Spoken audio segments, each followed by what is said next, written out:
real quick. So, cool.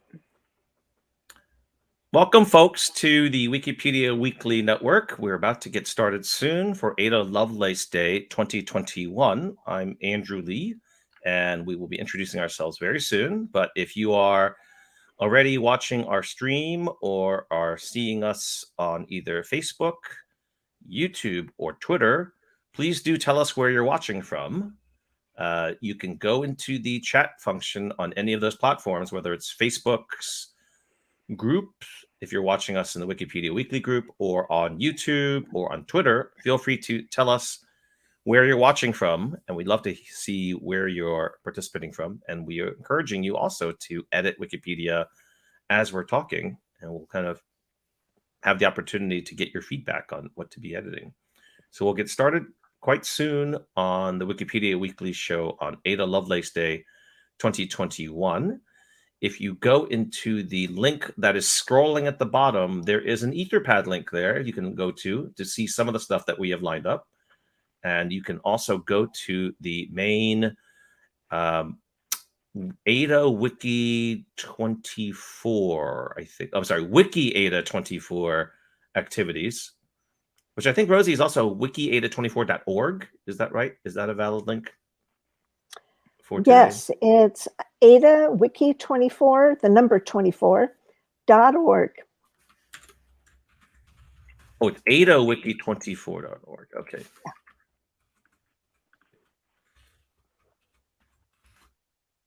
And then that will get you to kind of the coordination page. And we'll get started in a second here.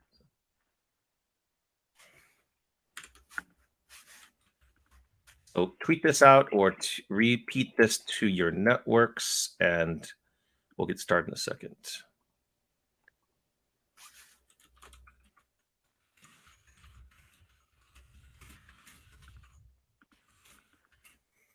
Use the proper hashtag here, which is WikiAda24, Wiki Women in Red. Hi, Z. Good seeing you. Here.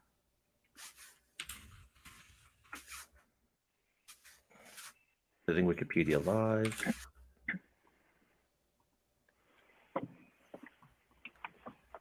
That's great to see. Quick hello from Portland, Oregon. Hi, Z. So we'll be starting soon.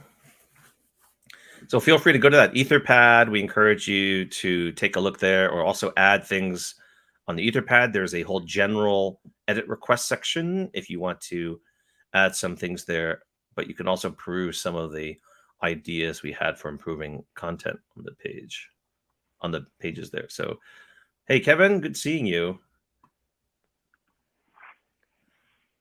All right, so let's get started in a second here.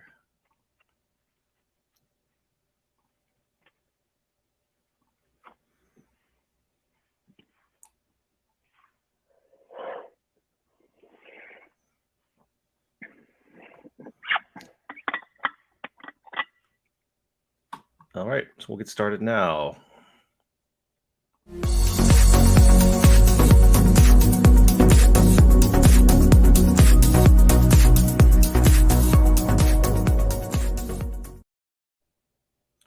Hi, everyone. Welcome to Wikipedia Weekly, a videocast of the Wikimania community. I'm Andrew Lih, also known as User Fuzzheado on Wikipedia.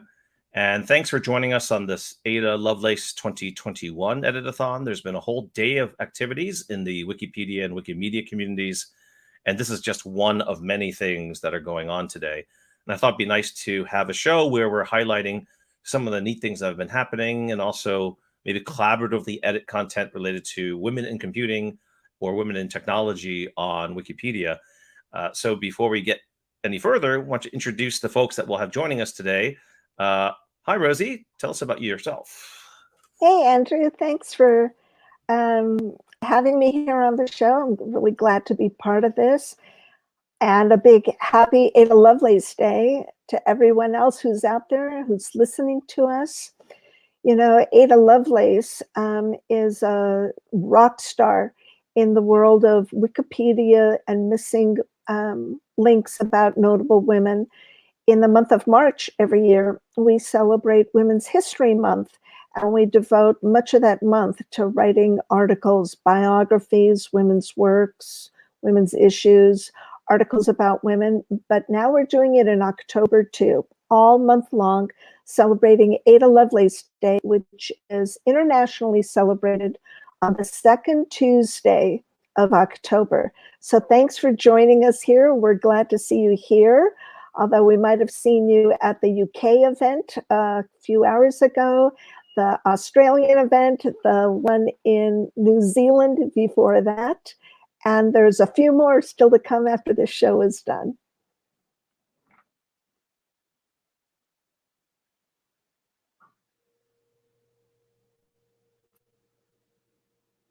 Sorry, I should have said, I should have put this up before, Rosie. This is the whole set of activities that you were describing, right?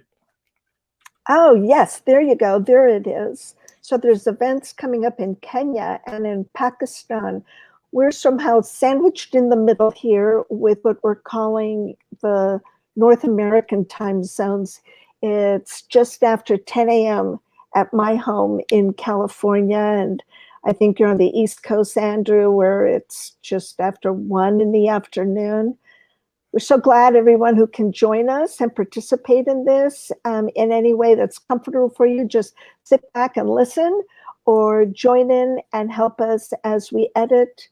And we've got a few things, tips and tricks that we're going to show you along the way. Great. Thanks a lot, Rosie. And along the way, we can also talk a little bit more about the Women in Red initiative, which is kind of the umbrella under which we're doing all of this. So this page that we're seeing here is the Ada Lovelace Day 24-hour global editathon, and under the leadership of the Women in Red initiative. And you can see the range of things that are happening here in different time zones. We are kind of a late addition to this, so that's why we're not on the grid as we see it here, but we can edit that later and put that on there. But one of the things that you'll notice here is that, look at New Zealand's actually having 2 days worth of editathons in a 24-hour period, because just how happened there's a sleep period right in the middle of this 24-hour period. And that's why we have Siobhan Leachman. Hi, Siobhan. Hi, happy Ada Lovelace Day. Yeah, I'm an editor from New Zealand, and as you can see, because it just worked time zone wise for us to kick off the celebrations on the editathon, and then we decided we'd because it again worked great for us, we would come back during the second half of the editathon, which is basically our lunchtime, to finish it off. So yeah, it was great.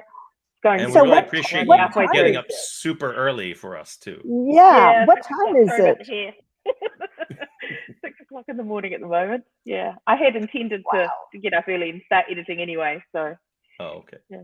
We feel better now. So it's pretty amazing that you got to do a whole editathon, go to sleep, and come back and do yet another editathon. So yeah, exactly. I'm kind of envious of that.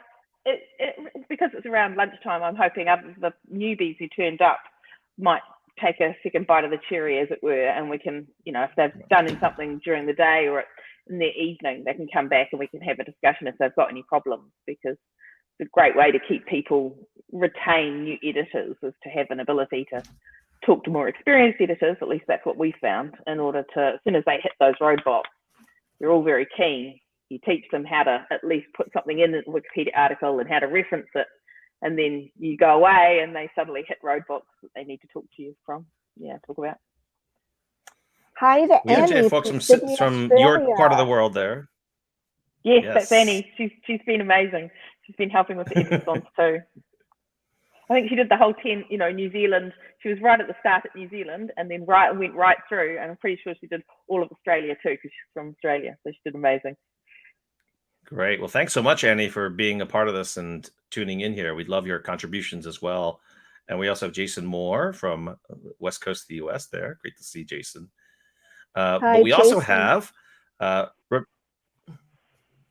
Rebecca from the UK. Hi, Rebecca. The UK, Andrew. Oh dear. Ireland. Ireland. Sorry. No, Ireland. I'm sorry.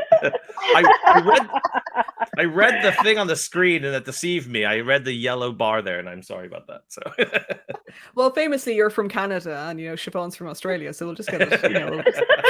Oh wow! I won't even ask where you think I would be from then.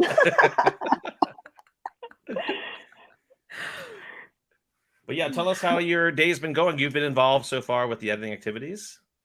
I do my twice weekly editing stream on Twitch. So I did a themed one today, as is the want. Sorry, I have a very interactive cat with me at the moment. She desperately wants to be on screen with us. So I was editing. I was kind of laying the groundwork for trying to get a new article. So creating a red link within an article that already exists, and demonstrating how you start to kind of scaffold a little bit if you want to create that new article of a woman in red, that really ensuring that they're not an orphan and that they're mentioned elsewhere on Wikipedia is really important as well. But it's been an interesting cavalcade of a day today, which has been fantastic. Well, you actually bring up a point I wanted to talk about, Rebecca. So let's dive in and do that, which is the subject of orphaned articles and what we mean by that. So we know that there are already created articles about women's biographies and their works and their issues, but we could do a better job by linking to those articles from other articles. And some people find that as kind of their thing. They just really like to do that. They'll sit in front of the telly and they'll find an article about Jane Doe, and they'll see that she lived in a certain city, and they'll go to that city's page. There'll be a list of notable people from that city, and Jane Doe isn't on there, so they add Jane Doe. And this is, I guess, what we want to do. We want to encourage editors who maybe don't want to do heavy lifting on Wikipedia. They don't want to try to create a new article right from the get-go. But this is certainly a service you could do, is by adding a link to Jane Doe's article from the town where she was born, from the university that she attended, and so forth. Yeah, I agree. Well, I spend a lot of time editing about women who have been long dead, and their husbands are also in Wikipedia. And often their page will say, they'll have a section, normally at the bottom, family, if you're lucky. If it doesn't mention it right at the top as the first part of the lead, it'll be in the bottom under family, and they'll list the children and the husband and all that information. And if you click on the boys link and you go to his page, nothing, no mention, not even of his prestigious wife. So I spend a lot of my time adding information either in Wikipedia saying that, or going to Wikidata and doing the same, so that they're linked in a spousal way for dead people. Yeah. So yeah, it's because the whole point about Wikipedia, I would have thought, was the falling down the rabbit hole. You know, click, click, click, click, click, and you learn new things. And if those links and the ability to click isn't there, you're sort of stopping people from learning more about the women who have been amazing. Yeah. Just before I came on this podcast, I was a guest on the event, one of the events happening in the UK. There's actually 3 of them, but I was on the first one that was from the Pankhurst Centre in Manchester. And there they were talking about other things that might seem like trivial tasks, but are so important. You know, people might say, hey, Siri, tell me about, and I'll mention a woman's name. And if the woman's biography only has one sentence in the quote unquote lead paragraph, that's all that Siri's going to tell you about. They're just going to say what's in that one sentence. So another service that people from around the world could do to improve Wikipedia is make that lead paragraph a paragraph. Add something that's already sourced, that's already in the article, something maybe she won an award or some such, and take that information, add it to the lead, and now instead of one sentence, you've got 2. You've already doubled the information we have, and Siri can share when somebody asks Siri, hey Siri, tell me about Ada Lovelace, for example. And everybody's Siri's devices now have been going crazy now that you've been saying that.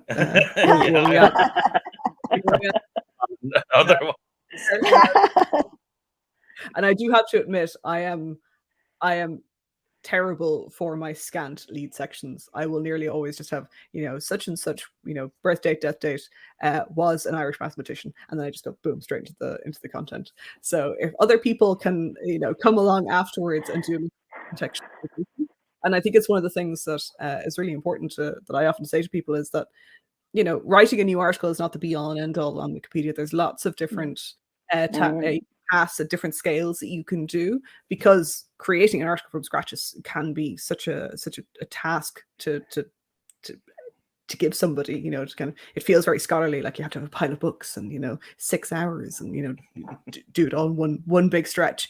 But if you can say to somebody, read through this article and pull out the next, the important bits of information that are headline pieces of information that at the moment the lead section is not putting front and center.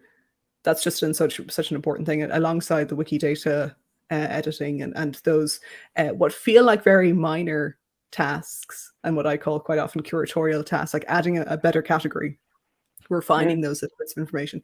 It's fundamental to ensuring that an article is exploited, as you say, by all those technologies, but equally becomes more findable, that we're surfacing it better and creating those links between content that service both the human and the machine reader. Yeah. Rebecca, we've I got to feel remember as if you're... Sorry, I was just going to say, we've got to remember creating a new article is actually technically, for a newbie, very difficult. There's so many skills involved in doing it. You've got to know how to link it. You've got to know how to add categories. You've got to know how to do wiki projects on the talk page, what a talk page does. And this is a person who might have never edited Wikipedia before, but is keen to learn. But if you start overwhelming them with tasks and workflows, it all just gets too much and they back off very quickly.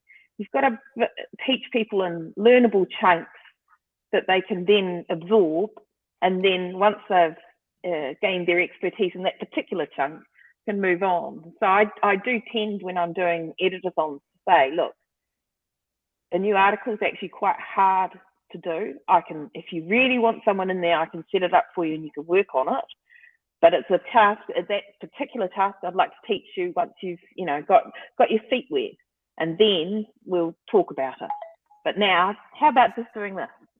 So yeah, it's you want to get there and keep them enthusiastic, but at the same time, you don't want them hitting a brick wall where they get put off from actually editing Wikipedia.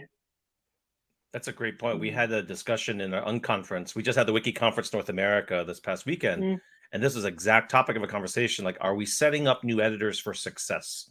Right? Or are Most of the time, no, I don't think we are. I don't think we do it properly. I think you're right. Yeah, we can say we got all these policies and we kind of set them off in the large field of editing, but are we setting them up for success? They're not supported. I mean, the main thing I've noticed in New Zealand is we have had the most amazing success from editathons that when women in, it was inequity editathons that happened, I think it was in 2018. And a lot of women, because it was our women's suffrage year, it was in celebration of that, a lot of women turned up to these editathons. And we had absolutely fabulous retention. We keep falling over these women. They come back and they've been editing because one, the events will run amazingly well, and two, because as a result of that, people started meeting and getting together and helping each other. So, and dare I say it, Mike was also available. He was very, very visible going around the country and was contactable by people. So if they had a problem, there was someone they knew they could go to and talk to. And there were also editors in the room like me, my sister. So if you lived in Wellington, there was someone you could actually email or tweet at and say, look, I'm editing and I just can't do this. And normally it's a really easy solve. It's a problem that I know how to do. Easy, very easy. But of course, if you're new, it's not. It seems like this insurmountable mountain until you're told different. And that can really put people off if they don't have someone they can immediately go and say, look, I've got this problem. How do I solve it? If you wait even a day, sometimes they just, people are immediate. I'm the same. If I'm editing and I come across a problem and I can't solve it, I'm just like, I don't want to wait 24 hours to talk to someone. I want to talk to someone now to solve it. So yeah, I think new editors need a lot more support than people think. I want to Yeah. piggyback on something that Rebecca said earlier, which is about categories and how adding categories to articles is important. Again, thinking back to the event I just participated on an hour ago, the UK Ada Wiki 24 event, one of the people who participated said, in real life, I'm an indexer. I'm a book indexer. And I just wrote an article about a woman indexer. And then we looked at the category for indexers, and there were only 2 articles that had that category. They were both men. And so she added the category indexer to the article she created. But I'm doing a search right now in Wikipedia using the word indexer. And it seems to me that there are other people who have either currently have or have had that as one of their occupations. And so one of the things we certainly can do is go through and find other people who've been indexers and add indexer to their to the group of categories they have at the bottom of the article. But if someone like the woman who participated in the UK Ada event wants to check up on who else has been an indexer, what can I learn from them, she'll have access to that knowledge. And then not only her, but everybody else in the world who wants to look up what's an indexer and who's been an indexer and what can I learn about them. And again, there's Siri. When you ask Siri the question, what's Siri going to give you back as information and what's going to be missing from there? Yeah. I think this is a great question that folks who are watching us, feel free to put into the comments or chat, like, what are some of your what's your best advice for setting up new editors for success? And something that we were talking about before, that we maybe being too close to the subject, we forget to remind new editors, you don't have to create articles. Fixing existing articles is not only valid, it's encouraged. And it's probably the best first activity you could do is to improve and not make new. Right. I heard people say time and again, I didn't know you could improve or edit a Wikipedia article. I thought I'm attending this edit-a-thon so I can learn how to add a new article, but I thought that the existing articles have been reviewed by someone, have been approved by someone, so they are done. And we can't do anything more with them, which to the people you see here on this screen, we'd go, well, of course, that's not the case.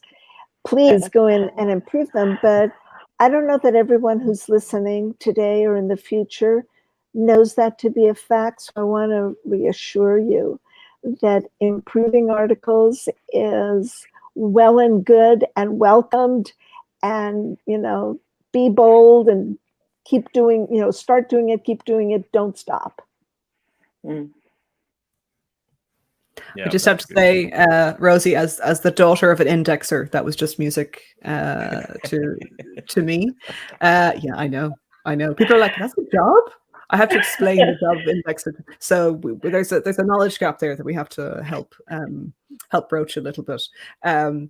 But one of the things that I have learned, much like yourselves, I've been doing editathons over years now rather than shorter intervals of time. And especially when I'm working with groups, I will always load up the dashboard or the event page with lots and lots of stubs. Because de-stubbing an article is far more accessible. And what I will tend to do, my workflow now, is that I will show them. So I work often with groups of students doing historical biographies. I'm working with them again this year, and I will show them what a good version of an article looks like. So if they're editing on, say, a politician or somebody who works in business or a librarian, I will show them an example of, this is what a good article on a librarian looks like. This is what a good article on a computer engineer looks like. It has these kind of headings.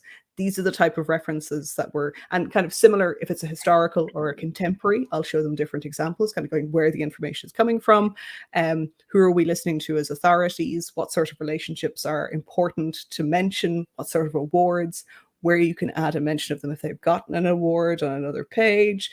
And it showing them, and it's one of the things that I always do, like I copy and paste liberally, and most computer programmers will go, yes, this is what we always do. Nobody ever writes things from scratch. Copy and paste previous good work, and then just adapt it to your own purposes. It makes it far more manageable rather than just staring at either the blank screen, which we all hate, or the one line without a reference. You're like, I don't know where to go from here. Rebecca, you have a great point. Go ahead, Siobhan.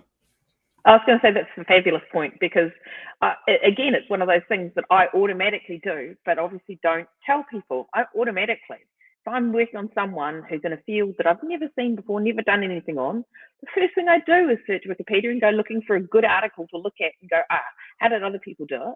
And then I'll take the clues from that article and apply it to the new article I'm working on if it's an area I've never done. And it just is so second nature. I don't even think about telling new editors that that's a great way to do it. You know, it's a great way to find information and to work out how to do something. You go look at something else on Wikipedia that's very similar, that's really good quality. But a lot of the time, because they're new, they don't know what good quality is. So yeah, that's a great point. You know what, Siobhan, I used some of what you just said when I created my first article. It was back on June 4th, 2007. I was working remotely at my son Sean's apartment in San Francisco. He and his roommates were gone to work. It was the end of the day. And I did what we often do at the end of our business day, is I started Googling this, that, and the other. And I decided to Google this defunct American book publisher whose books I collect, Book League of America. And I Googled that, expecting a Wikipedia article to be at the top or somewhere on the first page of that Google search. There was nothing. And I thought, well, maybe I spelled it wrong, but I didn't.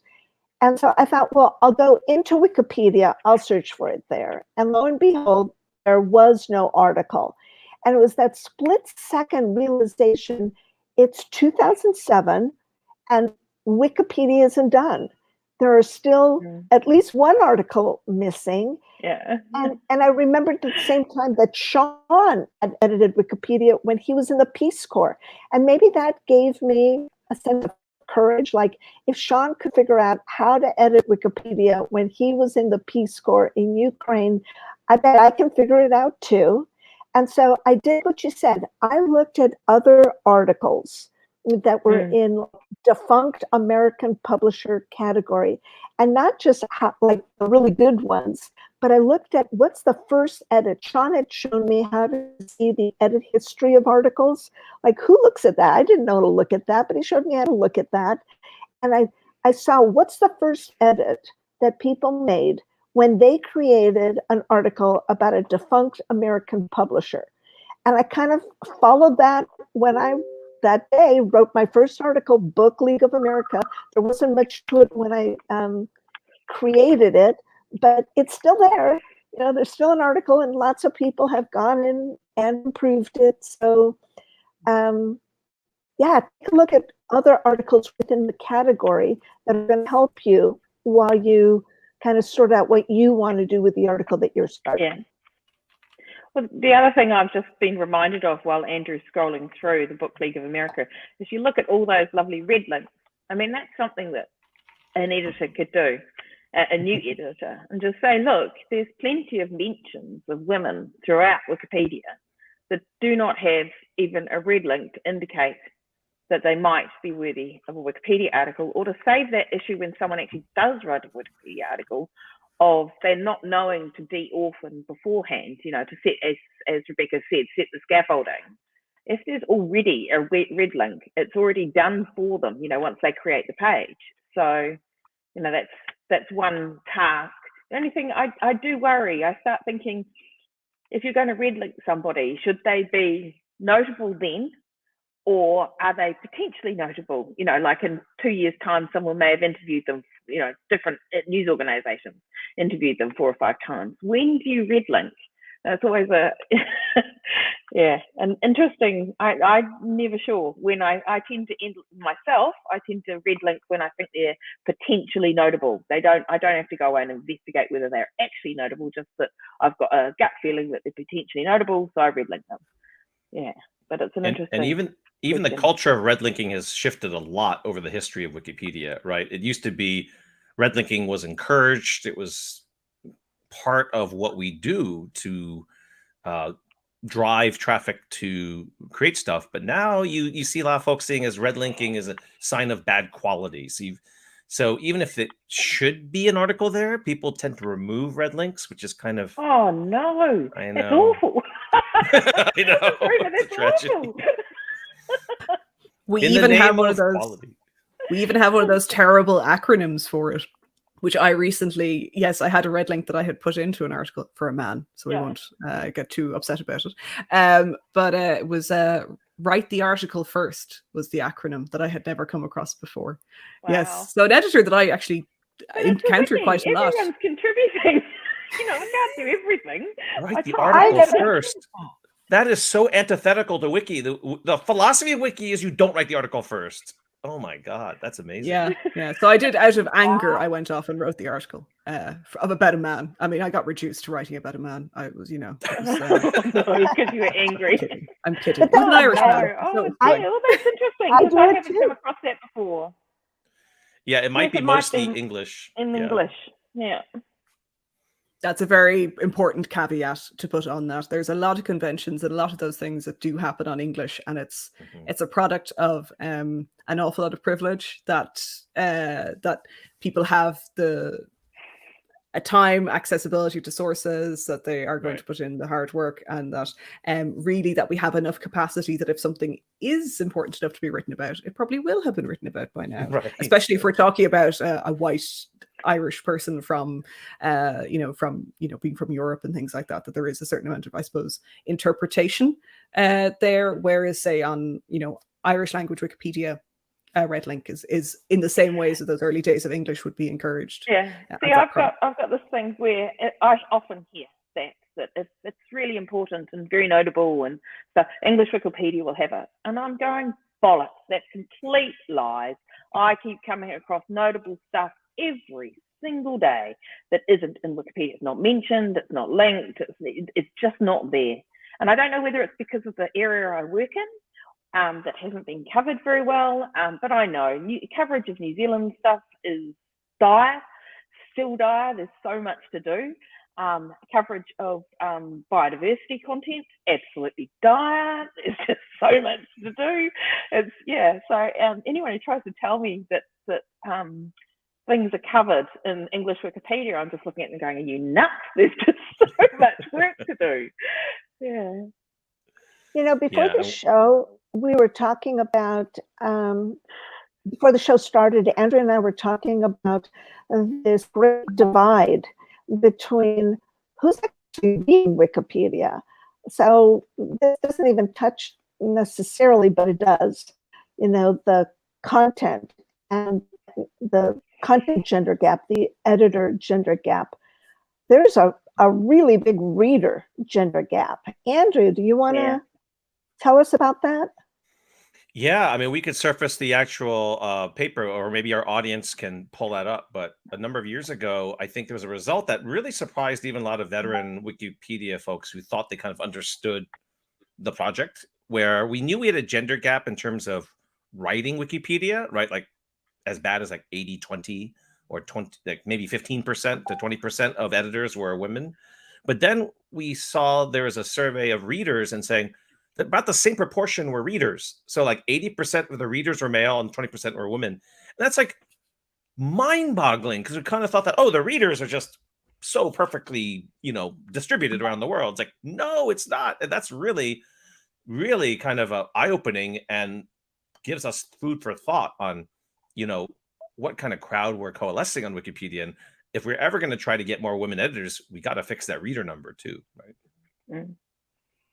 Yeah, I think it's a circular thing. If there's very few female editors, there won't be as much content that perhaps women might be more interested in, and if there isn't content women might be more interested in, then you won't get the readers, then you won't get the editors. So it's this circular, horrendous problem.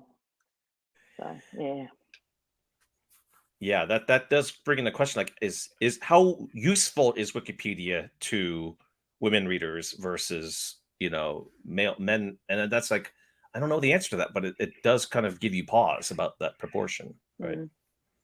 Yeah. Well, Yeah. the combination is is it that content is missing, so women look for it elsewhere? Is it that fewer, women don't have the time to look at Wikipedia versus looking elsewhere? Is it that they lack the access? I don't think that any of that has been answered in the research that's been done to date. Just that these are facts, that there's far fewer women who read Wikipedia. But I think it needs to be explored as to, why are fewer women reading, which then, domino effect. So fewer women are editing. So is there less, and there is less content about women. Which kind of brings us back to this Wikipedia Weekly podcast. That's why we're here, to talk about these issues. Yeah.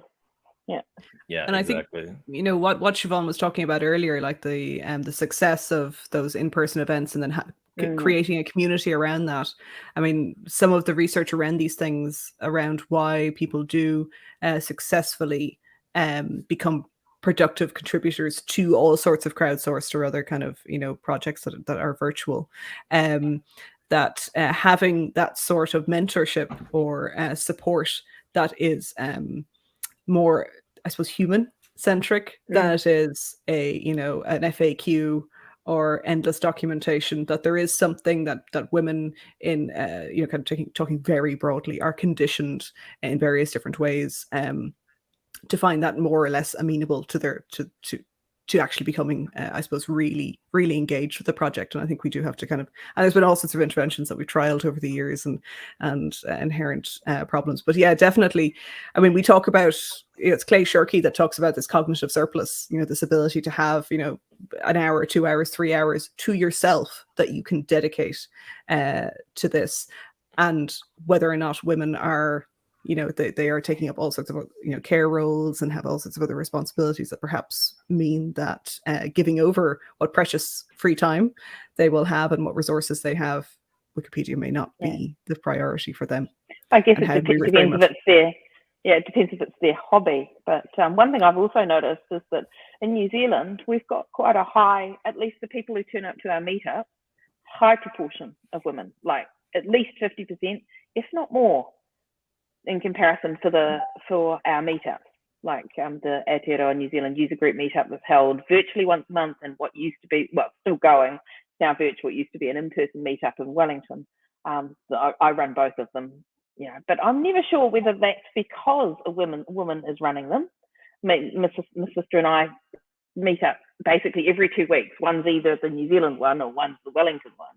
And I don't know whether that had anything to do with the fact that it made more women feel more comfortable, or coming along to the meetups, or whether because, certainly for the Wellington one, it was a physical meetup in the library, really easy to get to. We deliberately made it easy to get to. It was the nearest to the train station. It was non-direct, nearest to the library, nearest to the bus stop.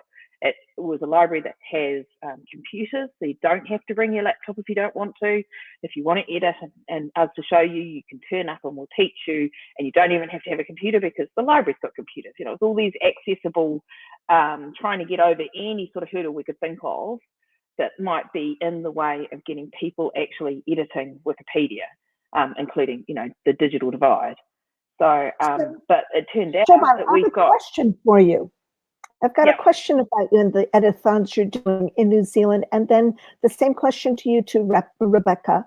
So before the pandemic, you were doing in-person events, and there were people who came to those, and then the pandemic has happened, is occurring.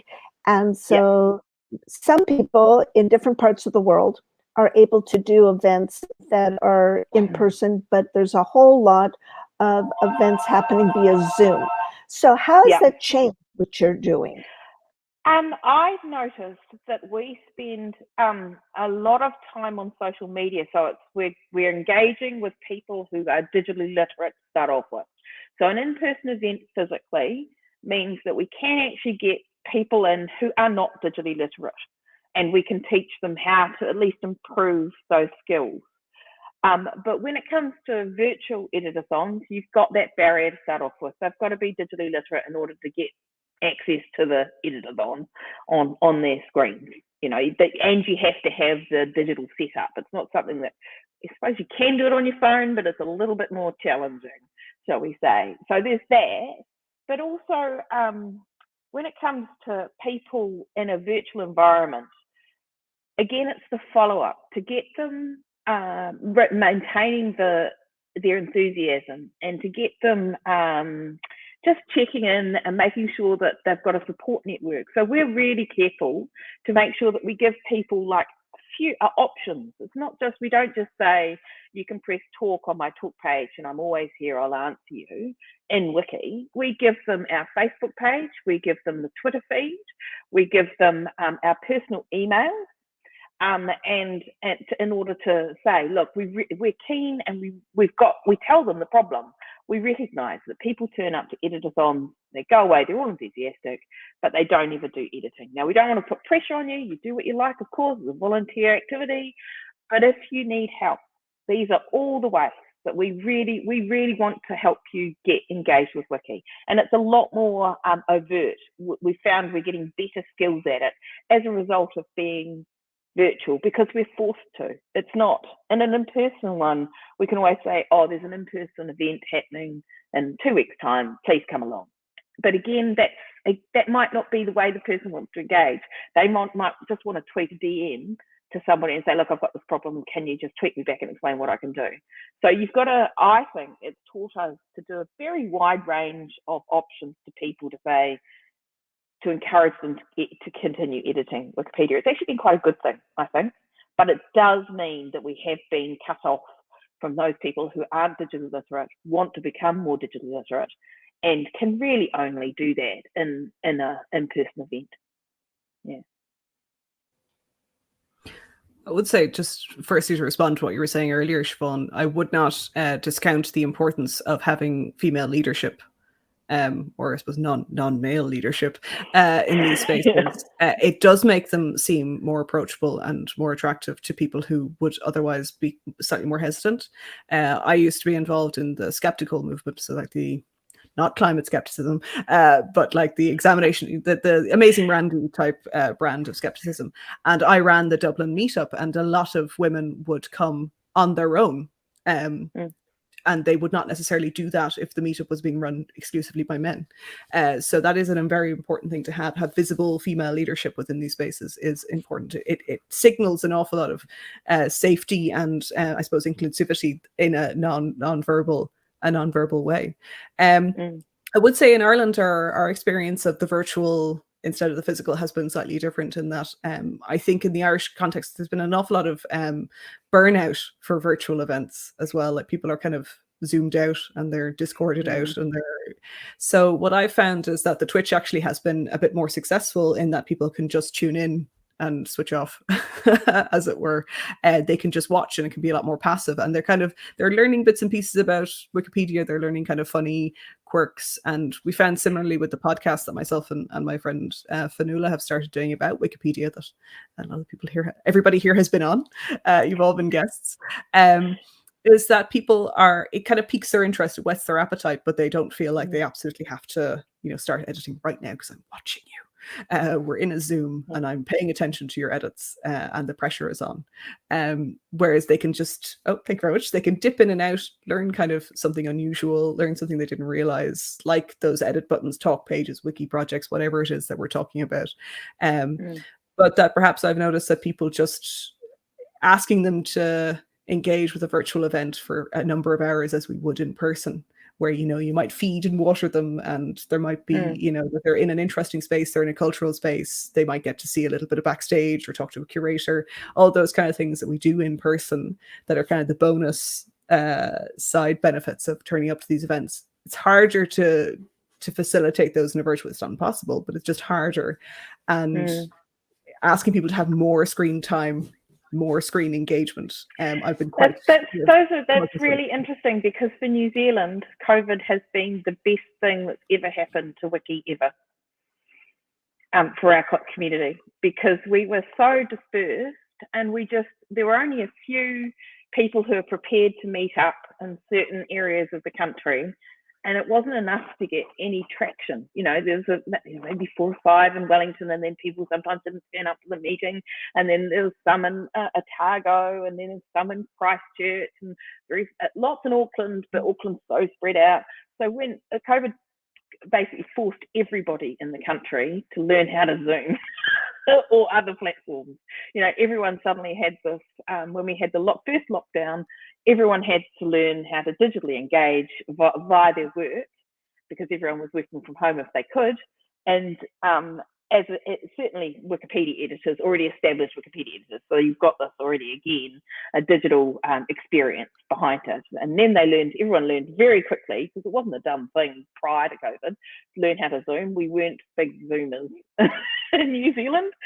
And the fact that we had 7 weeks complete lockdown meant that people got this new skill.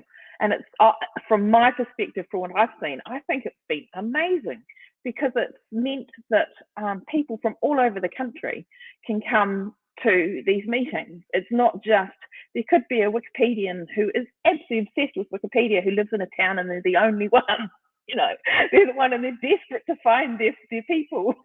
And Zoom's now allowed that, and it's been great. For us, it's been great. I also do acknowledge that there have been times when people are working, and they're working via Zoom a lot. They do get zoomed out, and the last thing they want to do on their weekend is a 2-hour Zoom call about Wikipedia. But yeah, for us in New Zealand, I think that first 7-week lockdown, one of the best things that ever happened to the editing community. Well, we're all seeing how we're doing things differently now with this pandemic. And one of the things you mentioned, Rebecca, is that you've got a Twitch going. And so you're reaching a different audience. People who like that platform are learning about Wikipedia. They're listening to other Wikipedians talk about their work there. Just in the last, it was just a few days ago, I'm going to say in the last week, but I think it was during Wiki Conference North America that happened this weekend. We did a Wikipedia weekly show that included someone who's a rock star on Instagram and TikTok regarding Wikipedia world. Andrew, do you want to talk a little bit about that?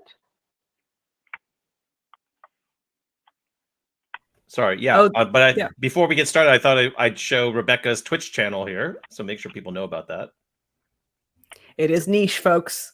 Far more niche than this. It is me darkly muttering at my poor typing skills and terrible spelling an awful lot of the time. I'm not going to lie to you. That's awesome, because you're attracting people who who like this platform, who are coming to the platform, who enjoy Twitch, and who are listening to Wikipedians talk about Wikipedia. And these are people who we might not have reached using things like we're doing with Wikipedia Weekly, which is just Twitter, YouTube, Facebook. So you're reaching them in a different way.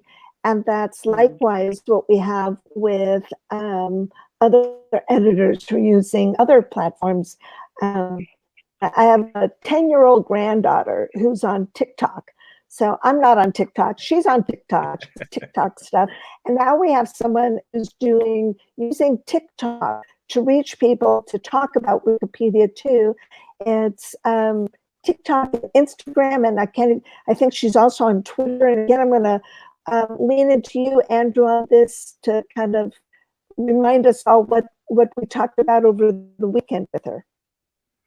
Yeah, I thought we'd highlight Annie Rowerda, who's pretty amazing. She's had a very popular Instagram channel called Depths of Wikipedia, where she has 370,000 followers on Instagram, and pretty much anything. And she just posts very simple screenshots of a Wikipedia article, and it's very clever. Sometimes it'll be like, alluding to the point that, oh, did you know this famous song has a trombone solo? And it's just a screenshot of the article with trombone solo as a section. Like, what?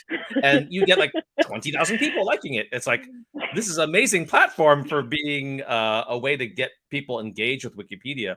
And then she's just recently gone to the Depths Wikipedia account on TikTok. And so it's a very different type of crowd, but she'll make like 30-second videos or a minute video just based on one article. And you can see here, you know, she has 90,000 followers, 4 million likes. And you can even scan down here and see that some of the ones that, you know, 1.6 million. And the cool thing about this, I don't even have to play the audio. 1.6 million likes for this. And it's basically just a slideshow, and it just says Desire Path. And you're like, oh, so it makes you do a little bit of work. Like, I get what you're saying here. Like, these are all pictures of dirt paths that people decide to cut through and just make their own. And that's what a desire path is. And the amazing thing is it transcends language, right? I mean, you kind of have to know what desire path is in English, but it doesn't require a lengthy explanation. It's just an audio soundtrack in the background. It's pretty cool to see what she's done with this account. And those will be Commons images, I'm assuming, as well. Yes, And exactly. there you go. You're looking at another article, a Wikipedia article that you probably never would have thought to go to otherwise. But Right. she's able to reach people using another medium, another platform, who might otherwise never have gone to look at Desire Path on Wikipedia. You know what? I need to go look at Desire Path on Wikipedia and just find myself. I haven't done that yet. Yeah, and the funny thing is that I kind of knew what they were, but I never knew what they're called. So if anyone knows anything about Brasilia in Brazil, right, it's this planned capital that was so designed around cars that people had to just trod these little dirt paths around because they made no sidewalks. They expected everyone to drive everywhere. So around Brasilia, you have all these paths, but I never knew what they were called. And now we know they're called desire paths. So I think it's really a great thing because I told her that, you know, even with a room full of experienced Wikimedians, we're always learning from her videos. Like, I don't know half the stuff she's talking about, which is really cool. Yeah. So we should encourage more folks to do this. And she's great. We did a trivia night, which was, I regret to say, I think it was much harder than we thought it would be, but it was a lot of fun. So we had 15 questions and we had some real stumpers of trivia questions. So we'll have to do that But it was again. a fun way to kind of do pub night, if you will, from the confines of your own home. And, you know, we laughed a lot and we learned some things. So I think we need more of that. Rebecca, something to think about, to do a Twitch pub night of, you know, different random stuff from Wikipedia. There is now, I will say, very not suitable for work, so lots of caveats, but there is an Irish podcaster called Blind Boy. He has it's just his pseudonym, the Blind Boy podcast, and he twitches, and during the major lockdowns he was doing it twice a week, but he's gone back to once. But I know a lot of fellow Wikimedians like John Cummings every so often kind of says Blind Boy was talking about this. So one of the things that he does, he's from the city of Limerick, is that he takes the most random, he does kind of the 7 degrees of Kevin Bacon, but that gives you like a really random subject and tells you the connection with Limerick City. And sometimes it's a little bit more, there's a little bit more artistic license than there is other times. That's my cat Pippin. He desperately wants to get on top of the wardrobe. Right. So like every so often John will send me, right, he was talking about this guy, he doesn't have an article, could you write it? So every so often I get inspiration via Twitch in this weird kind of tangential interpretive kind of way about Irish topics. Some of them more fictional than you'd like, but still engaging. And one of the things I never have a boring conversation with any of you one-on-one, but especially with all 3 of you in the same room. We've had this wide-ranging conversation about everything in the Wikiverse, and we haven't even talked about women in computing, which is awesome. I mean, it's like the great thing about Wikimedia is, you know, this is what I miss about the in real life meetups too. Like we beat the bar till 3 a.m. if we're in real life, right? So, but I think, as you said before, one of the great things about the pandemic, if we were to put a silver lining on it, is we've kind of, the same way that they flipped the classroom, we've kind of flipped the expectations now, right? So that every conference must be recorded, virtual, accessible to everyone, and then the in-person is kind of the special little part, but the majority of it should be accessible to everyone, right? I think that's permanent now, which is great to see in our movement. And the Wikimania part, getting to what Rebecca said, we got really interesting feedback as part of the Wikimania organizing team that the videos of the sessions were put on YouTube to stream out And there was initially with the planning team, they weren't that interested in that, but we encouraged them to do that because we said there's going to be people who want to just lean back and listen to the sessions. They don't necessarily want to go into a Zoom call and what we call lean forward. They want to lean back and absorb it. And then after Wikimania was over, we got lots of good feedback from people saying, thanks for putting on YouTube. I was cleaning my house while listening to 4 hours of Wikimania, or I was cooking and listening to an hour talk by this person about Notability. And I'm like, I think we have that mode of engagement that is more lean back, right, Rebecca? That's what you're seeing. I spent a lot of my time because of time zones, as Jane Dale said in the chat. Main challenge about virtual, especially if you're in New Zealand, is time zone. Yeah, you're not going to wait for someone to be online, right? I'm asleep. A lot of things happens when I'm asleep. Well, I have a fun fact. Yeah. No, go ahead. You finish. Yeah, I was going to say during Wikimania, I'd get up in the morning and I would start the recordings. I'd start listening to the recordings because I'd missed them out because they were at 2 o'clock in my morning. I wasn't going to stay up all night.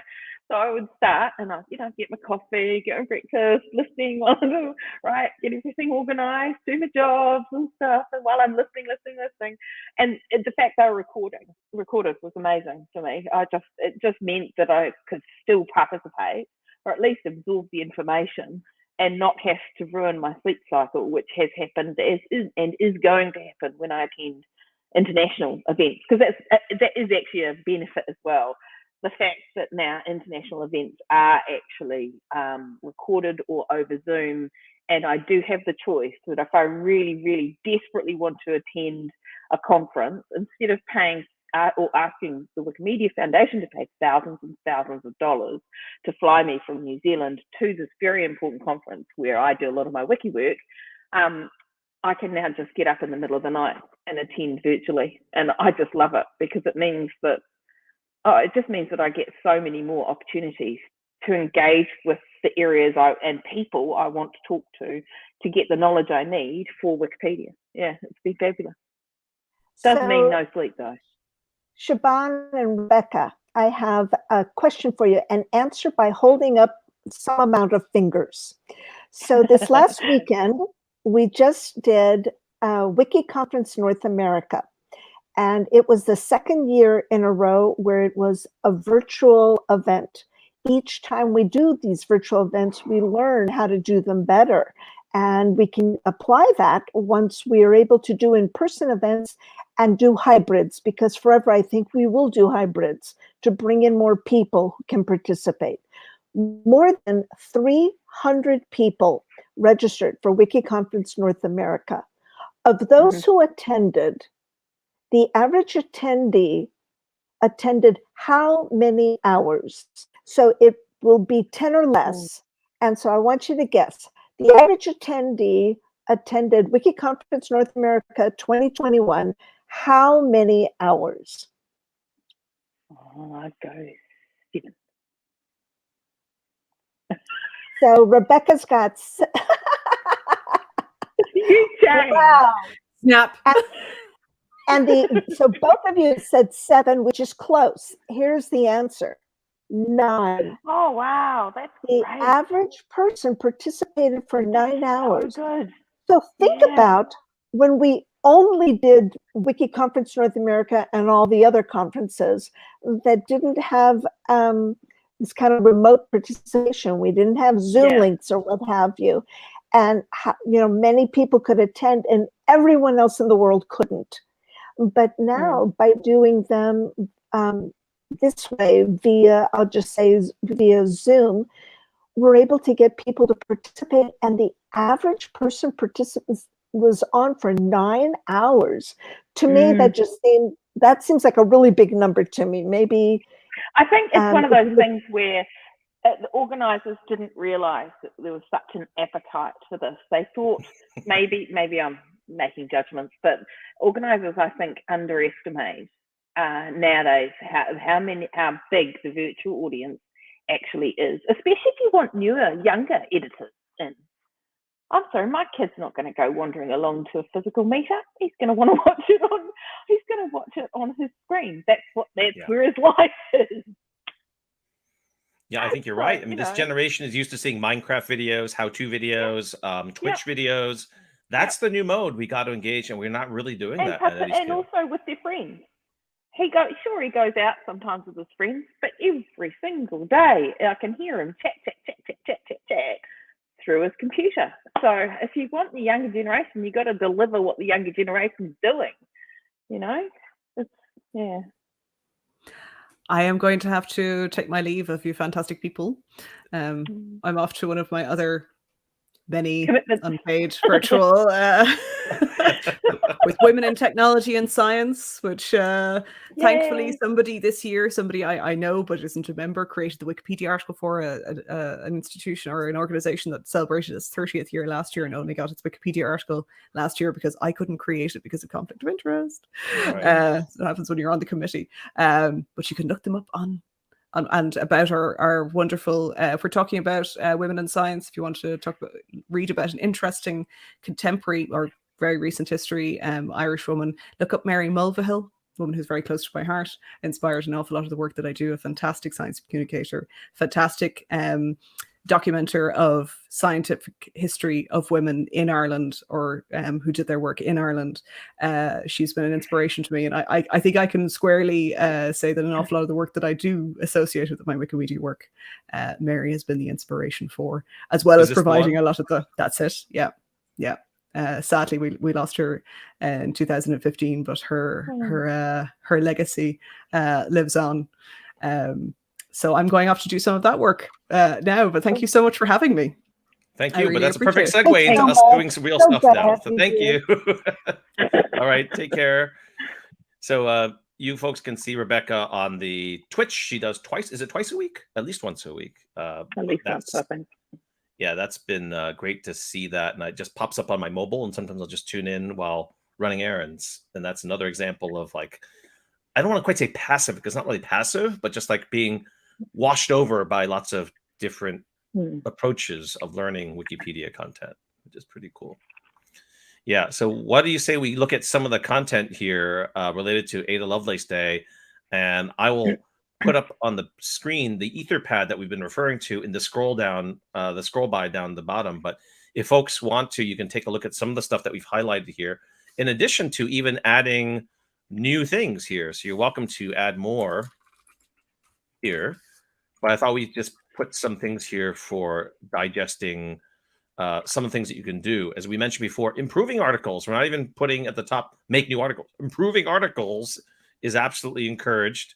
Learning how to read articles, or just learning more about what makes for good content, is something we often forget to tell new editors, right? Like they use Wikipedia all the time, but maybe they've never really thought critically about what makes a good Wikipedia article or what attributes that are common among Wikipedia articles. If we have time later, we can maybe talk about kind of what is the simplest instruction manual, the shortest and simplest instruction manual you can give to a new editor that makes the job a lot simpler without throwing acronym soup at new editors, which is always our conflict. We always try to avoid as many acronyms as possible, but we have so many of them. But I thought one starting point might be interesting is this one, which is a timeline of women in computing. So I encourage folks who are in the chat to tell us about some of the things that you see in the timeline of women in computing that might be interesting or notable. And as we're scanning down here, the first thing I noticed is, one, I'm really happy to see this kind of nice montage there, which is pretty cool. But if you skip down to the bottom, you'll notice that it kind of ends in 2018. And we actually don't have anything for 2019, 2020, or 2021. So we kind of ran out of steam to keep updating this article. So that would be nice to have down here. But I will also note that, look at ours. Rosie's actually down here in 2018, which is pretty darn cool. So we could definitely use more help in doing these things here. Well, it makes me wonder why we stopped in 2018, why no one has circled back to this article and added information for 2019, 2020, 2021.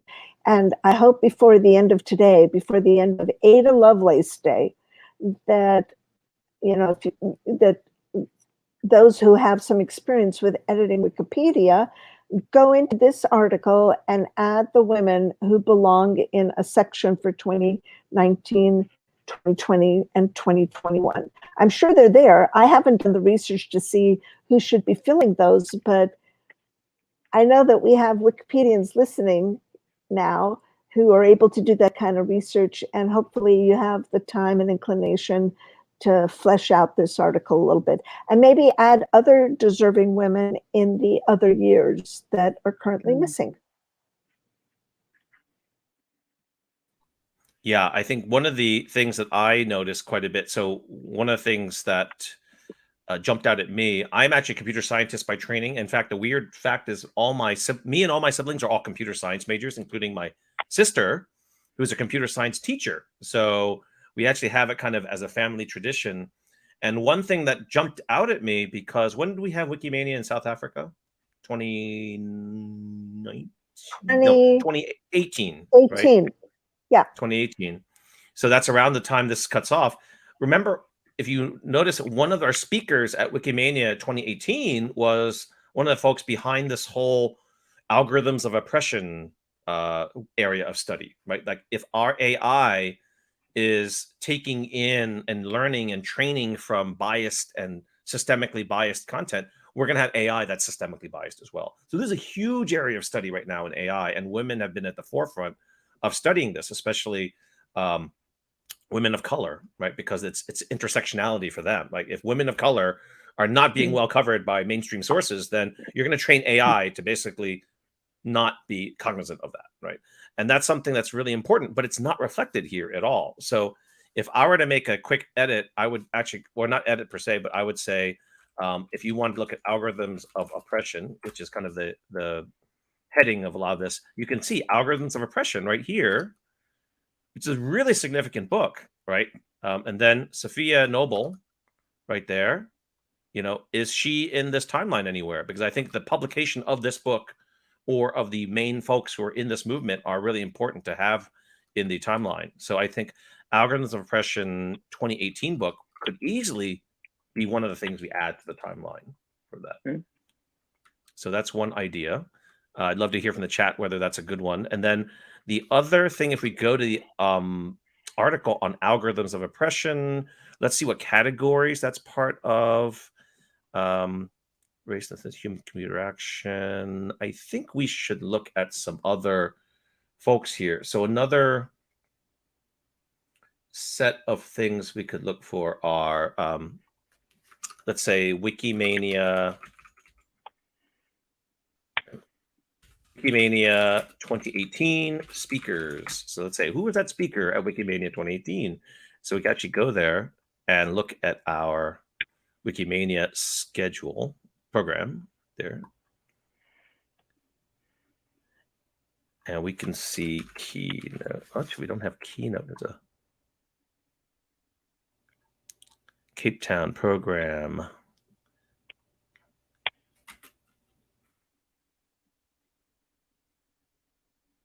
Let's keep going down. Oh, we didn't have the queue. There's Catherine. Where is our speaker that we had there? Does everyone know? Jane says she remembers that talk. That's good. Right. Here, right there. See, so there's Joy. She was our speaker. She founded the Algorithmic Justice League to fight coded gaze bias in AI, as Jane said there, right? So it's MIT Media Lab, and I'm taking a look at her. So she could be a good person to add there, right? There she is, right there. Yeah. So that's I'm going to refresh that page just in case somebody's been doing some adding to see if that's happened. Not yet, but we can add that in terms of the publication of the book. Other things. This is a cool thing that I found as well, and I'll do this one other one, and then I'll hand it over to you folks in terms of what other things to look at. I found this is a really cool one, especially since we have Rosie here. Top Secret Rosies, the female computers of World War II, which is really cool. That's so neat. Oh. So this is a fascinating movie or documentary that was made about some real key women. And look at these, we got red links. Oh, painful. Yeah. And I think no, that's good. It's a good thing. this is Things perfect. to work on. Yeah. We want This red is prodding us to do something. and then we want them to turn blue. Yes, exactly. It's really cool that we have twins that worked on the ENIAC computer. I love this photo. Look at this. You've got all these gigantic cables hanging off of her. She's working on programming it.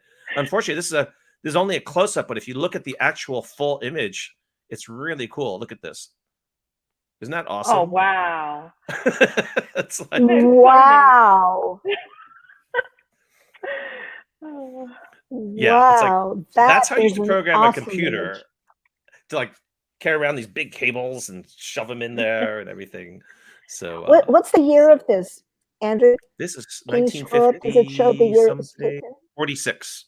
1946. 46. 1946. But the nice thing is these are Army Research Lab, I think, so they're all public domain, which is great. And then, unfortunately, I don't think we have very many other photos of her other than this large photo. So the cropped out version of Marilyn Meltzer is there. So we do have articles about Marilyn Meltzer, but we don't have one about Doris Polsky, which would be really cool because she's not only really well known for being one of the women who created the programming language of this ENIAC, which is, monumental in terms of computing, but she actually, after she retired, and it's sad, but you'll see a lot of this with a lot of women who were employed during the war, but then the war was over. Like, okay, go back to your other stuff. Like, we don't need so many women now in these jobs. It's like, oh, bummer. And she actually was instrumental in fighting a lot of the racist housing policies in Philadelphia. So, okay. Yeah, she did a lot to fight what we call redlining, basically preventing African Americans from getting loans to buy houses in white neighborhoods. And she actually fought really hard to make sure the neighborhoods were mixed races and mixed income levels. And that's really fascinating to hear that she has not only, the significant part of creating the programming language of one of the first computers, but after she, quote unquote, retired from that, she was off to do significant work creating a kind of like a realty company to help mix the neighborhoods better in Philadelphia, which is really interesting to see. Interesting and significant and important and all that. Yeah. And there it is, sitting as a red link for someone to help write about that. Yeah. So that's Doris. In Wikidata? Because if you put her in Wikidata, at least she turns up in the Women in Red automated. That's a good question. Article. Let's check that. Yeah, why don't you check that to see if... Because I spend a lot of my time putting women in Wikidata for that very reason. Making sure that, if I don't have time to do an article, they're at least in Wikidata with enough references shoved in the reference section of the Wikidata item and the statements you're making to start people off so that you can actually go and make a Wikipedia article from it. Yeah, that's a great point, is to just start the seed crystal in Wikidata, right? So yeah, well, it's amazing because I do it for women. I don't think I have quite bridged that or leaped over the notability criteria. That's one of the reasons I put them in Wikidata, is to try and help, because it comes up in a Google search. The Wikidata item comes up in a Google search, and it's normally, obviously, normally under the Wikipedia article. It's normally like the fifth or sixth, certainly on the first page most of the time, and it just means it points people to this person, and if you've collated the information, gives researchers or writers or people creating those secondary sources that we so desperately need, gives them an easy way to start. And once you give them an easy way to start, it's amazing. So I've had people I put in there 2 years ago, and I've gone back, just stumbled across them again, and realized that they've now, as a result of, well, maybe as a result of being in Wikidata, maybe as a result of people just being interested, the secondary source has been generated, and they're now over the notability criteria. So I just see Wikidata as being vital for trying to get people into Wikipedia via that way. Yeah, so we even had some... Go ahead. Doris Polsky is not in Wikidata. There's no item for Doris Polsky. So our Wikidata friends who are listening to this podcast, if there's something you might consider doing, you can find her name and her maiden name, Lord. If you go back to this article that we've been talking about, the article is Top Secret Rosies, the Female Computers of World War II, a documentary film that had been directed by Leanne Erickson, who also is a Redlink, but she, this article includes a Redlink to Doris Polsky and another one for Shirley Melvin, same maiden name Bloomberg. So perhaps, oh yeah, you just said they're twins. So let me check that and see if Shirley Melvin has a Wikidata item. Right. Yeah, go ahead and check that. And I thought I'd show you the Etherpad as well. Thank you, Phoebe. Has added some things that we might want to work on the Etherpad. And again, anyone listening out there, you're welcome to go to the Etherpad and to add information or ideas there. She has a short work list from the 2018 Ada Lovelace Editathon at MIT. And says this is a great way for graduate women computer science at universities in particular. Yeah, I agree. There could be a lot. Well, we had for the Ada Lovelace Editathon in New Zealand, we had some academics from Lincoln University turn up to learn how to edit Wikipedia. So, it was an opportunity. It was because we started at lunchtime, they could use their lunchtime for good. And yeah, that was great because they've got, lists and lists and lists of people that they think are notable and are that don't have Wikipedia pages.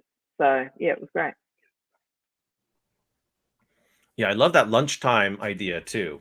We've had some success with that model as well. Mm. Yeah, unfortunately, we have no Wikidata item on her twin sister, Shirley Melvin.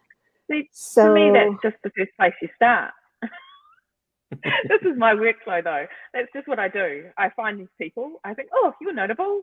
Are you in Wikidata? No. Oh, I'll put you in then.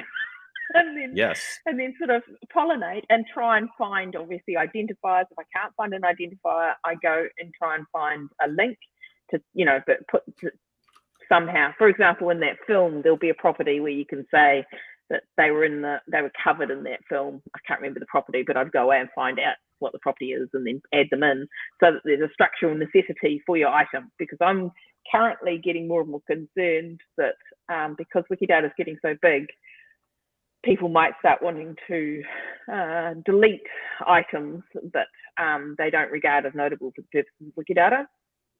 Right. And so I've got this workflow of trying to make sure, protect my items that I create. I don't want to put effort in and then have it reverted or deleted.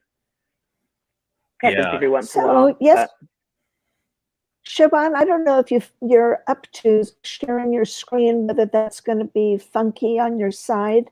But yesterday during the New Zealand Editathon, we talked about this tool you use on Wikidata, where if we create an item for a notable woman scientist, as we did in the case of Ronit Caldron Margalit, who by chance was the first name on a red list of missing notable women.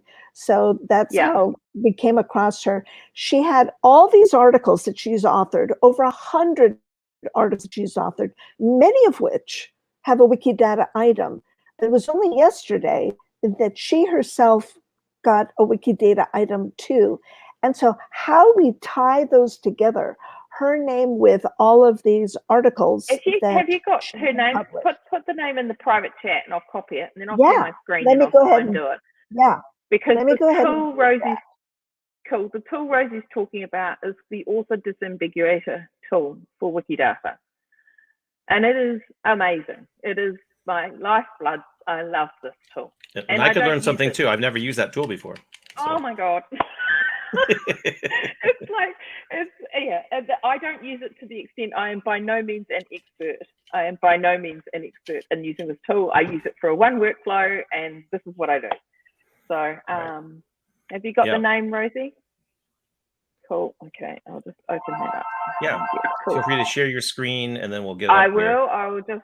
Yep. Okay. Right. I will share my screen. And then Andra Logmeister has a great point that we often, well, not we, but some folks may not necessarily understand that Wikidata has different notability policies, right? It's a much lower bar because, you might have a Wikidata item for some structural need.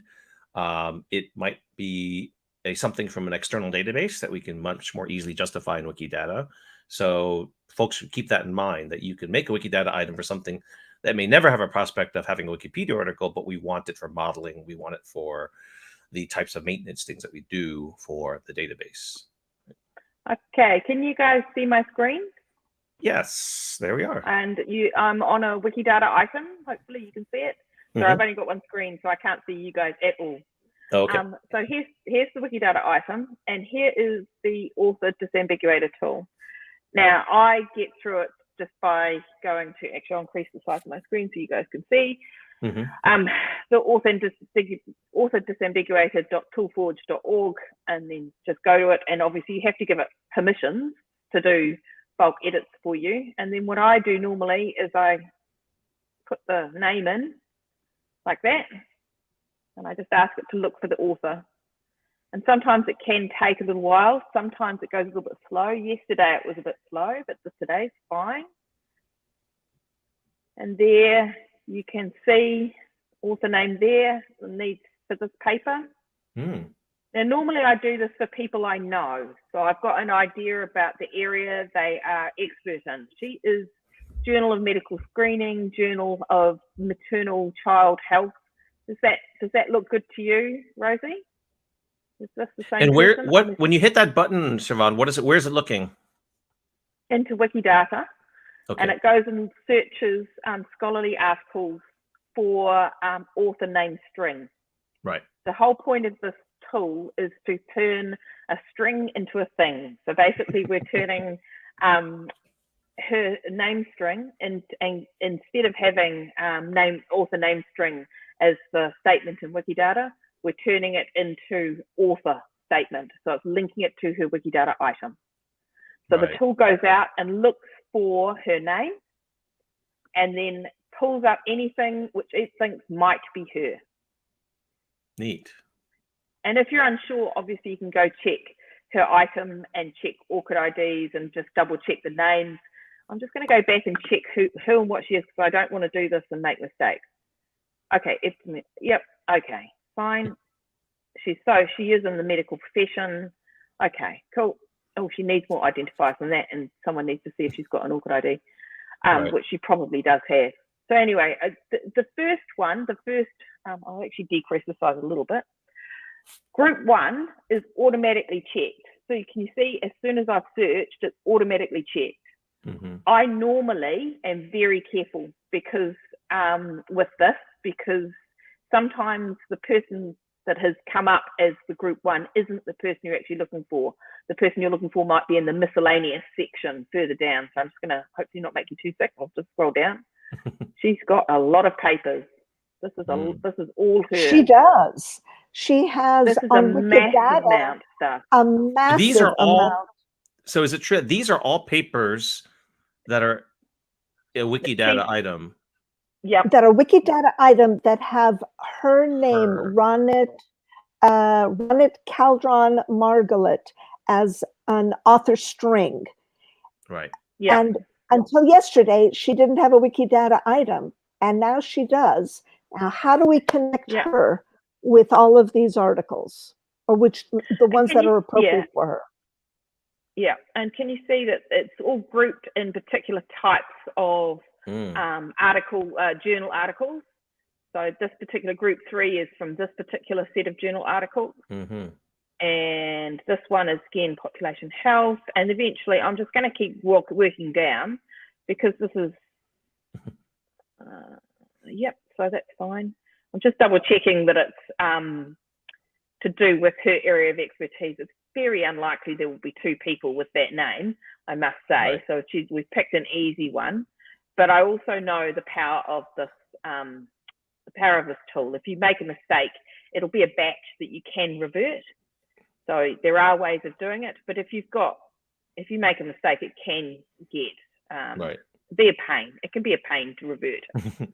So I'm just that's the good thing about this name, is that you know how many people in the world with this name, Ronit Caldron-Margalit even exists, let alone are publishing scholarly articles in medical journals.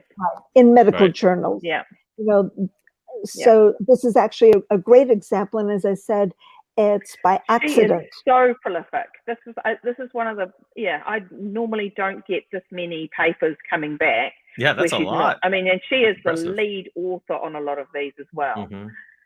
So anyway, you click the ones that you want. You could, because I was being careful, I was doing it individually. The first one is always clicked, and sometimes you have to unclick it. But even in the miscellaneous, you can go through and click the ones that you want, or you could have just say check all. But because I was being careful, I clicked it, just double checked all the ones. Then you go down here and you say, yes, this is the person we think it is. At the moment, she's got 0 authored items. And then you say link selected works to author. And then this page pops up, just give it a minute, and it's running already. And it will just keep running. I just let it run in the background. Wow. And it will turn eventually. These items will, it's all, still, some are still done, some are running, some are ready to go. Eventually, it will get to the point where it's turning those strings into a link to the item. And then, of course, you can then go to the Scholia tool and have a look after it's finished. I'll get another tab up and I'll pull it along and I will go. Now, she's a professor at a university in Israel. And so it makes me think that maybe in Hebrew language, and I don't know that language, I wouldn't know how to look for her name using that script. Like maybe she would show up that way, and maybe that's like a missing piece to all of this. I'm not sure. Because I'm only speak one language. I've never tried it, but it's certainly worth a go.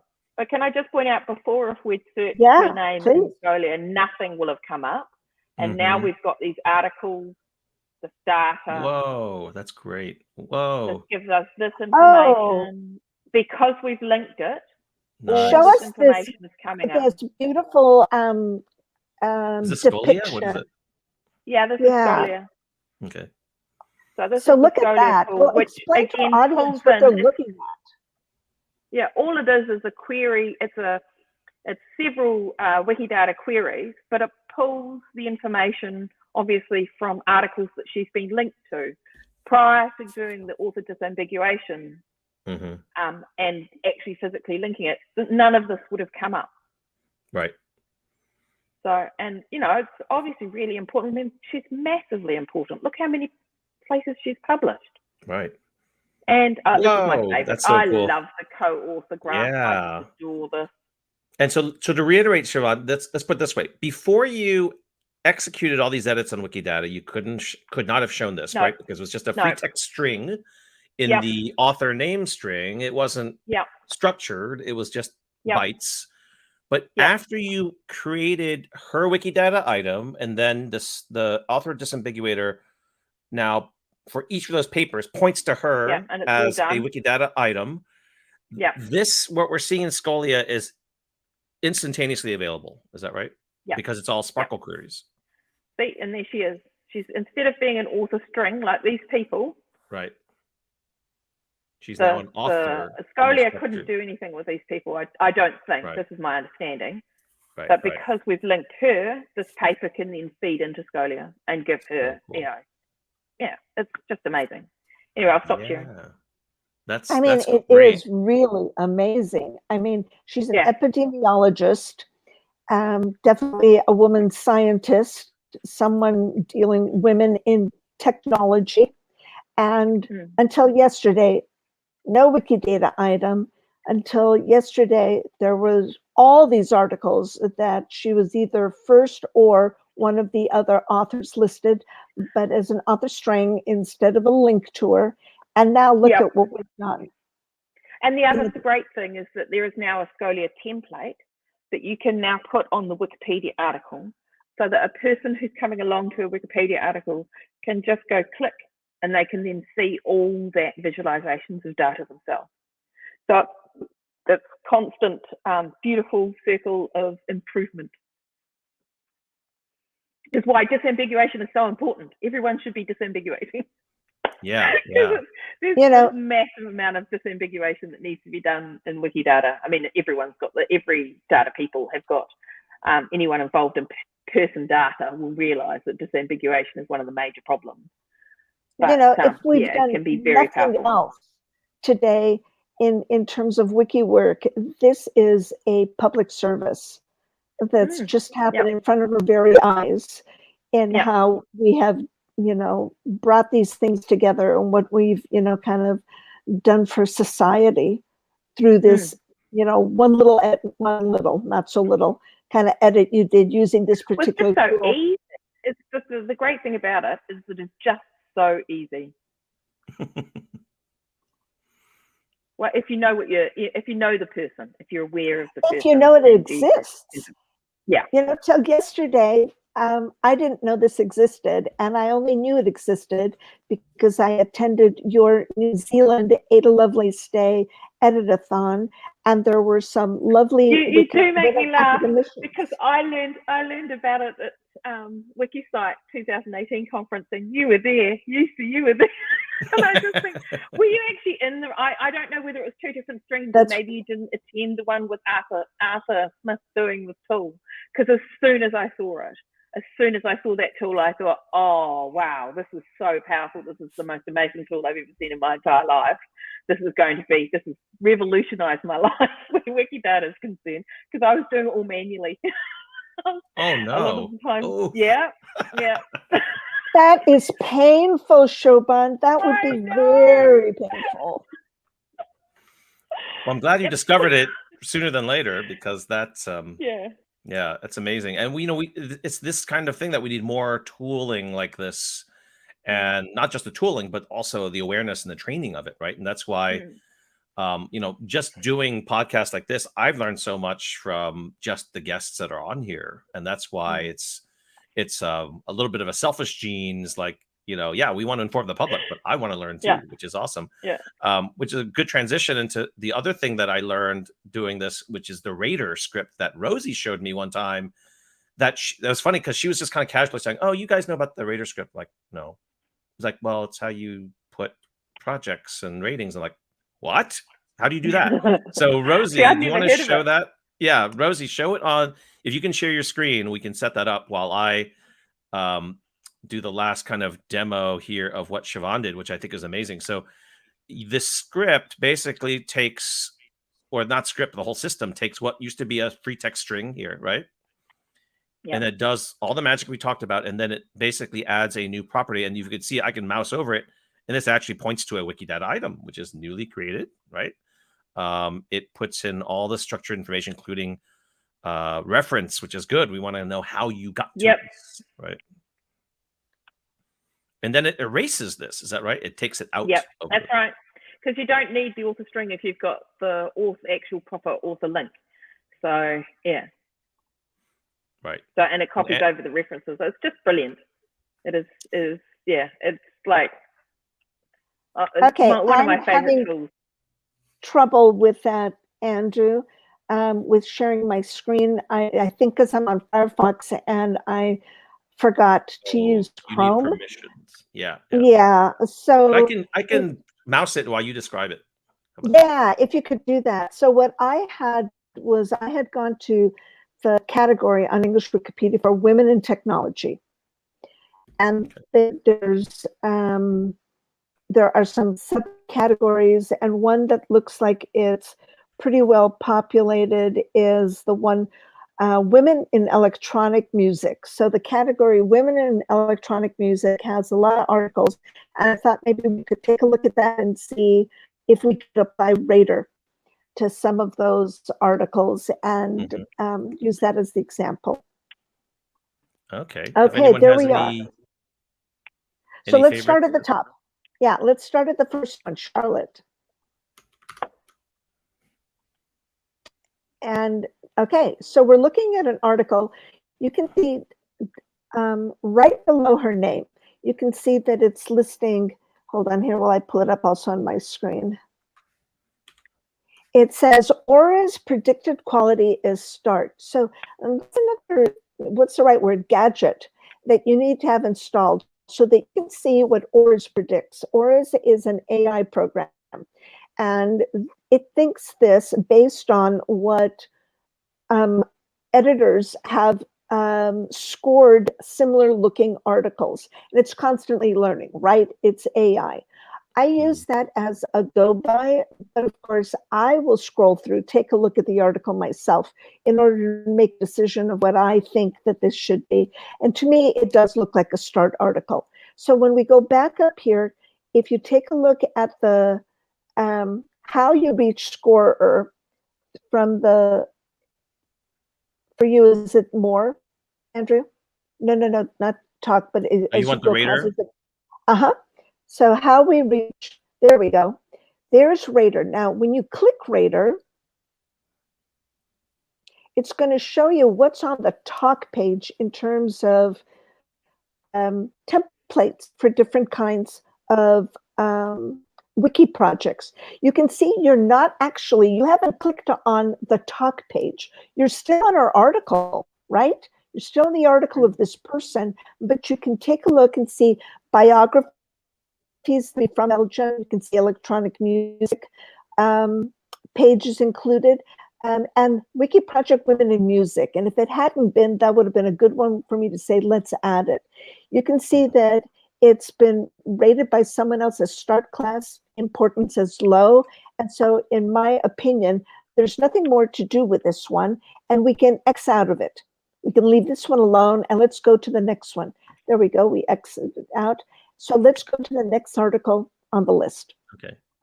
Just to remind people, because some people may not know that the information that we just looked at is actually stored on the talk page, right? So if you look at here, this is typically what you see on the talk page. And if you look at the edit source, it's basically this, right? But you have to kind of know what the projects are called, right, Rosie? You have to kind of pluck out of thin air exactly what it's called, which is sometimes hard.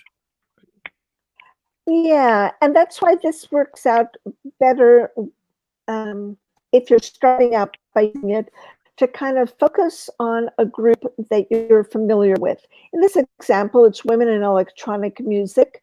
And so if you're familiar with categories such as women in music, particularly in electronic, you can take a look and say, this is where I'm going to start because I have some familiarity with the subject. For me, it's women writers, and so I focus more on reviewing those. But here we are, we're looking at the next person on the list, Asia Argento. You can see that ORAS has predicted the quality of the article is B. But underneath it, you can see that C in yellow. You can see that the top page says it's C class. What we want to do is scroll through the article and see, does it look like it's been improved in the meantime since the last person came along? Do we think it warrants a B? If you scroll through it a little bit, we can kind of take a look and kind of make a decision altogether. To me, it looks like this is still a C class. There isn't a significant amount of content about her. Much of this is in list and table form. I believe that this should still be a C class. So if we go take a look at her, if we click on Rater, let's see if women in music is a part of this. If not, let's add that. Let's add women in music. It does seem like it's yes, there. Women in Music is there. Looks like we don't need to make any changes. Why don't I quickly take a look through the list myself here? Okay. Yeah. Why don't you take a look at someone who might need an upgrade? And then while you're doing that, I can show folks that if you wanted to en masse, like change the quality, let's say it was start or you want to downgrade to start, you can go down here and say start. And then you'll see it changes it for all of these different ones here. So that's kind of nice that this one little thing here, you can change the state of all of those. You can also individually change the mid, high, low importance.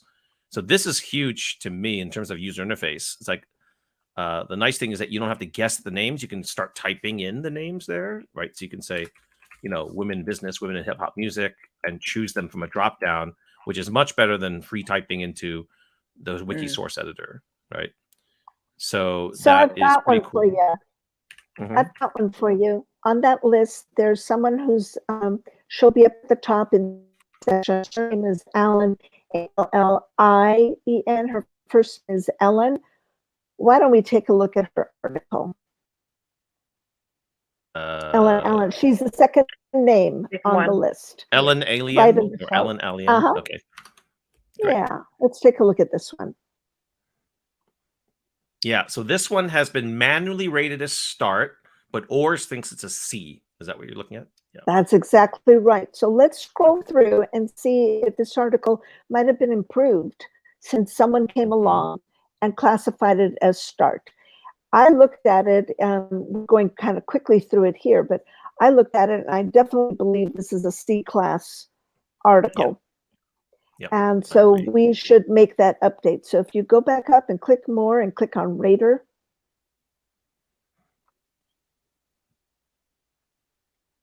Then my screen isn't showing. There we go. Now it's, yeah, I think I've got something to do with what I'm looking at here. Updated to C. Okay. And you can see that you could change it for one project alone, or as Andrew did for all of them. It's been my process to update all of them, because when we're talking about the quality of the article for pop music versus electronic music versus women in music, it's a C-class article. What's different maybe is the importance for Wiki Project Germany and the importance for Wiki Project Electronic Music may not be the same. What you're looking at here is that several projects have scored the importance as low. One of them, Women in Music, has not come along yet and done a rating. So what we can do here is two things. We can either rate it ourselves, or we can say someone who belongs to Women in Music can do the rating. But, you know, I think about that sometimes, like, you know, if I feel like I have the wherewithal, then I will go ahead and do this versus waiting for someone to make the decision. And I think that this does belong in low in terms of importance for women in music. So let's click save so that it's saved for them. And the save button, lower left-hand corner, and we'll see what it looks like then. Yep, let's reload this. And now it's changed to C-class right there. And now it's changed to C-class. If we look on the talk page, you'll see that's now a C-class right there as well. And the beauty of it is you didn't have to have another tab open where you're pasting the article of Ellen Allen, that you can look at the article, then look at the talk, and then make the change, especially if you're doing this for a series of articles. You want to go through and update all of them for, you know, Wiki Project Electronic Music by way of example. I know this rating is normally for us as a community. For example, obviously, high importance articles ought to be good quality articles, for example. But do you know if anyone else or anything else uses the ratings, as in, I don't know, search engines or anything like that? I'm just curious to know if this is used by anyone else. Well, when they reuse articles. I know that Wiki Project Military History uses this and actually has annual campaigns where they ask editors, and they can win talk page prizes, chevrons, if you will, for going through and rating articles, adding a rating if there is none, updating ratings if that's what needs to happen. So I know that one for a fact, as I know about Wiki Project Women Writers, the project that I co-founded.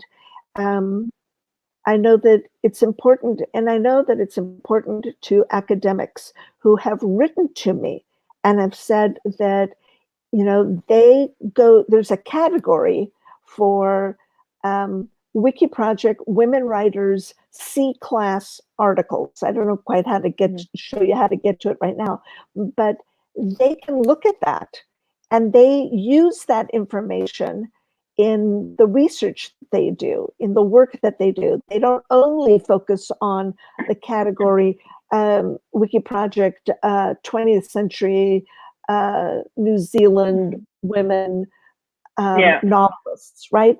So here we go. You're looking at the table that shows you a lot of information. I can't see at the bottom what the total number is today. If you scroll down just a tiny tad, you'll see what the total number of articles are.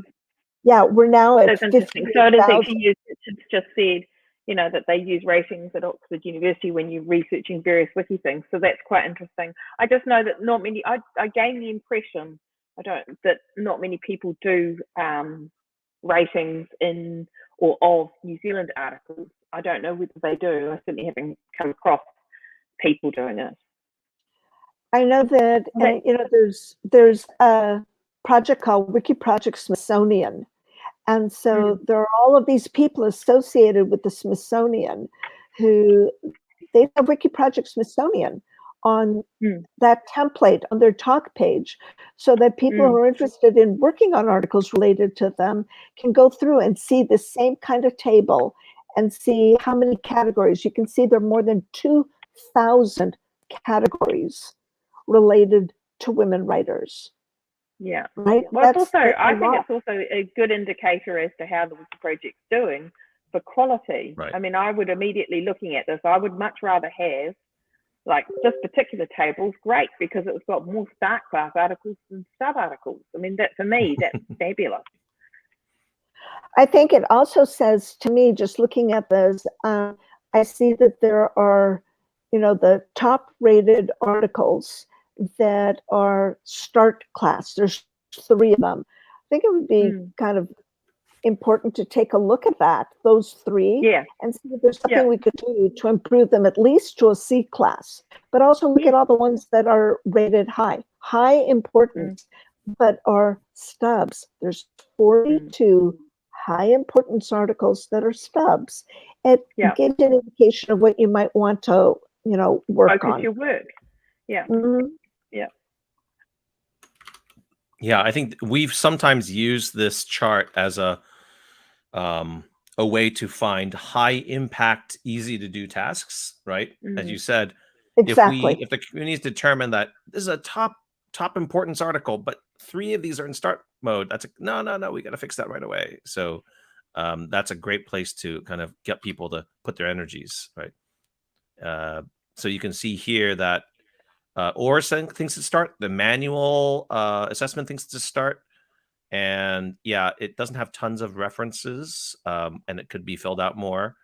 But if someone has deemed this to be a, you know, top importance, then we better get this into a better shape. Right? Yeah, interesting. I mean, that's the thing. Who actually decided it was a top importance article, and why did they decide that?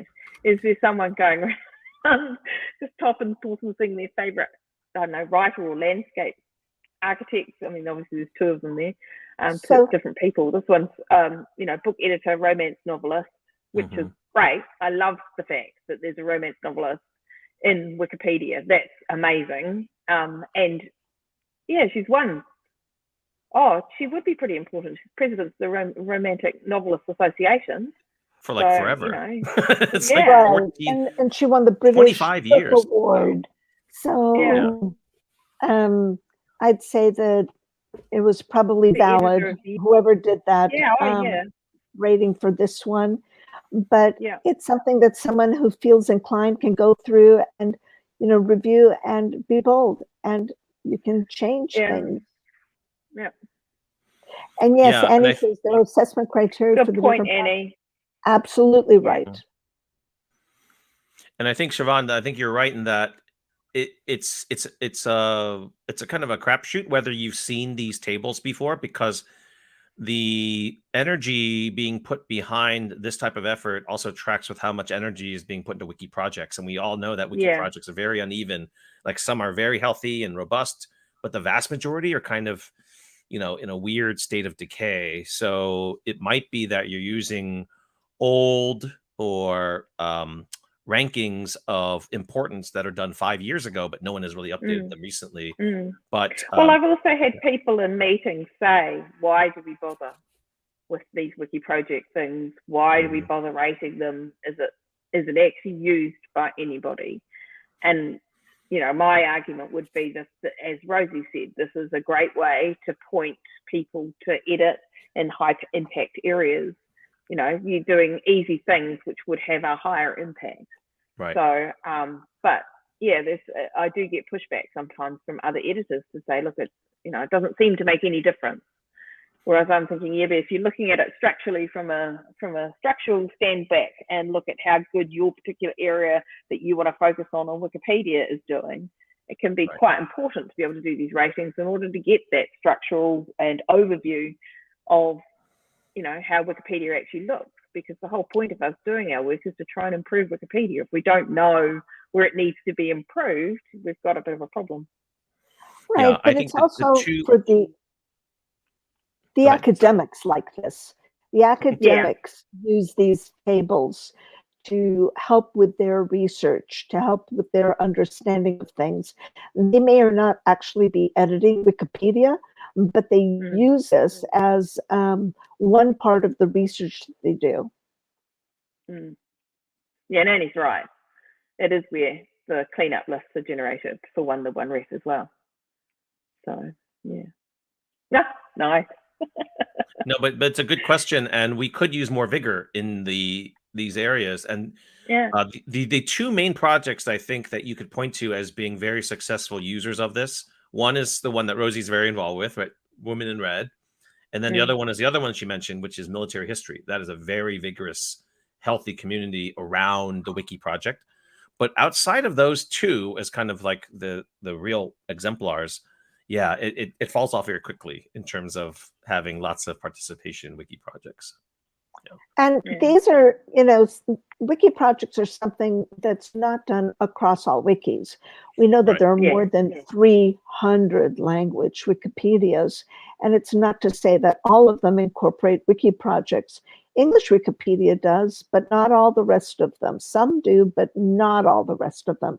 So what we're showing you here is something that's unique to English Wikipedia, but you won't necessarily find this elsewhere.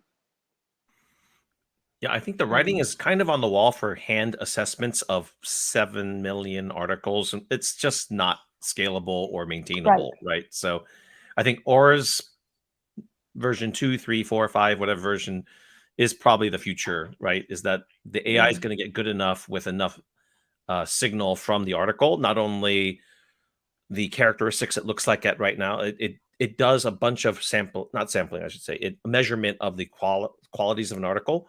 But hey, if we happen to have in the future some kind of real citation database, like WikiCite, then it could actually check sources to say that, hey, by the way, 80% of the sources are actually really good ones in WikiCite, and that's a good indicator of quality. Or it could say, whoa, a lot of the citations you're citing are not being used anywhere else, and they're kind of sketchy, and I can downrank that article, right?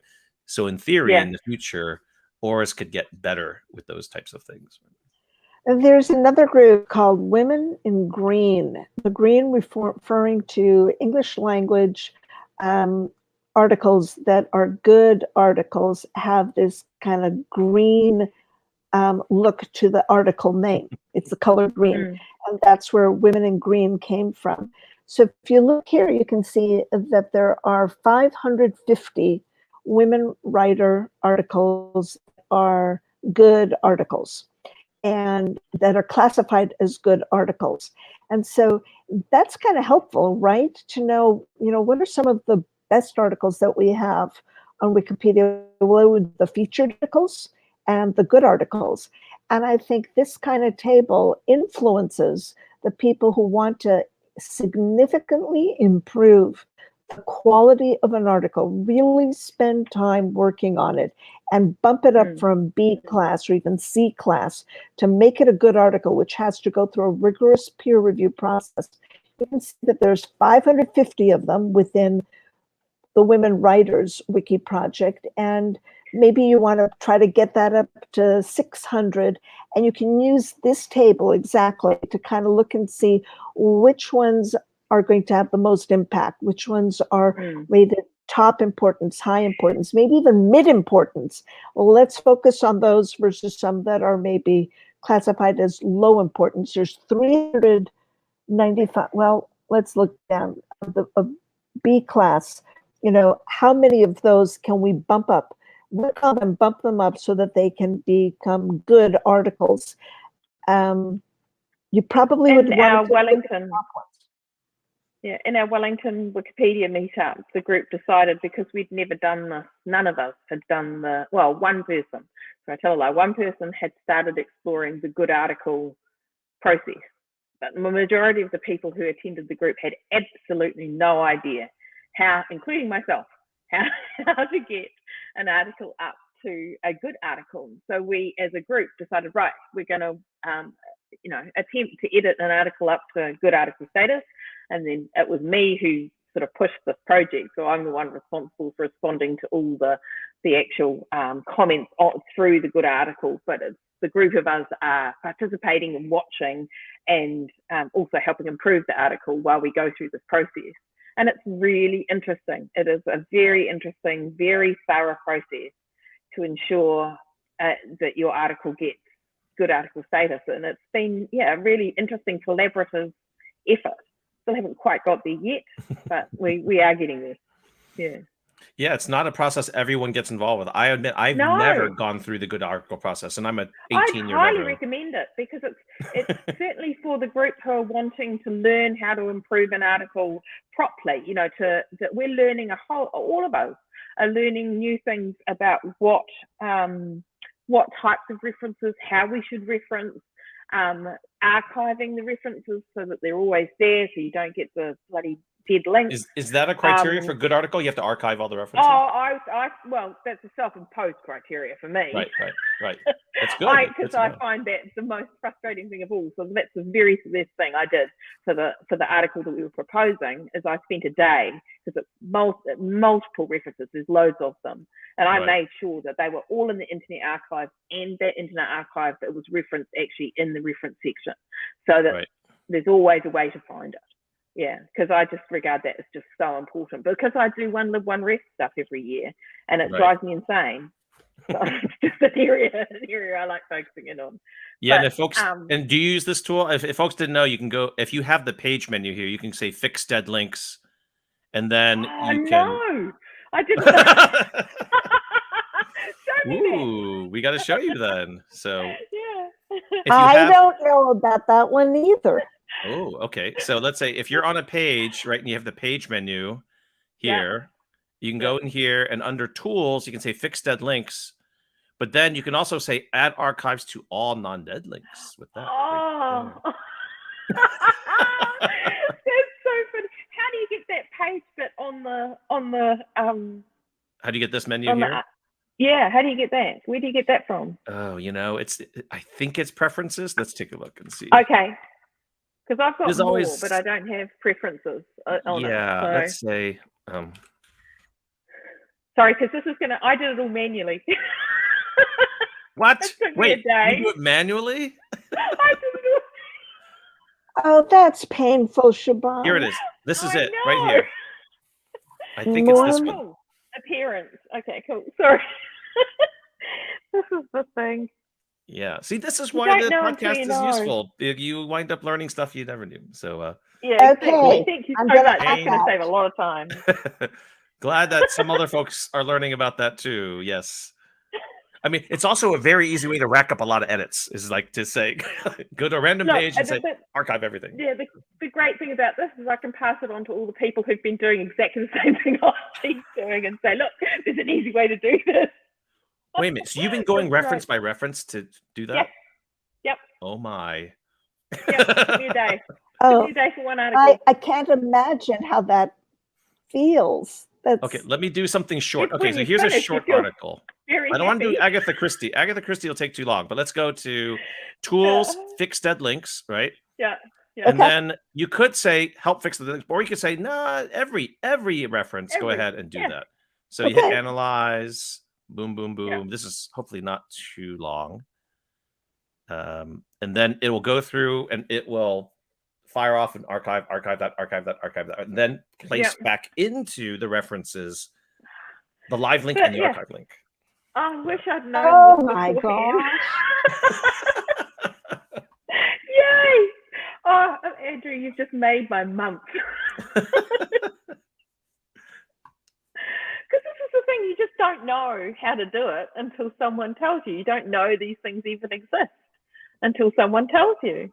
This is great. Exactly. How would you know? It's not. I didn't, I'm exposed to quite a bit of Wiki, and no one's ever shown me this. So this is fabulous. Yeah. So this is a side function of IABot. Annie, show everybody in Australia as well, Annie.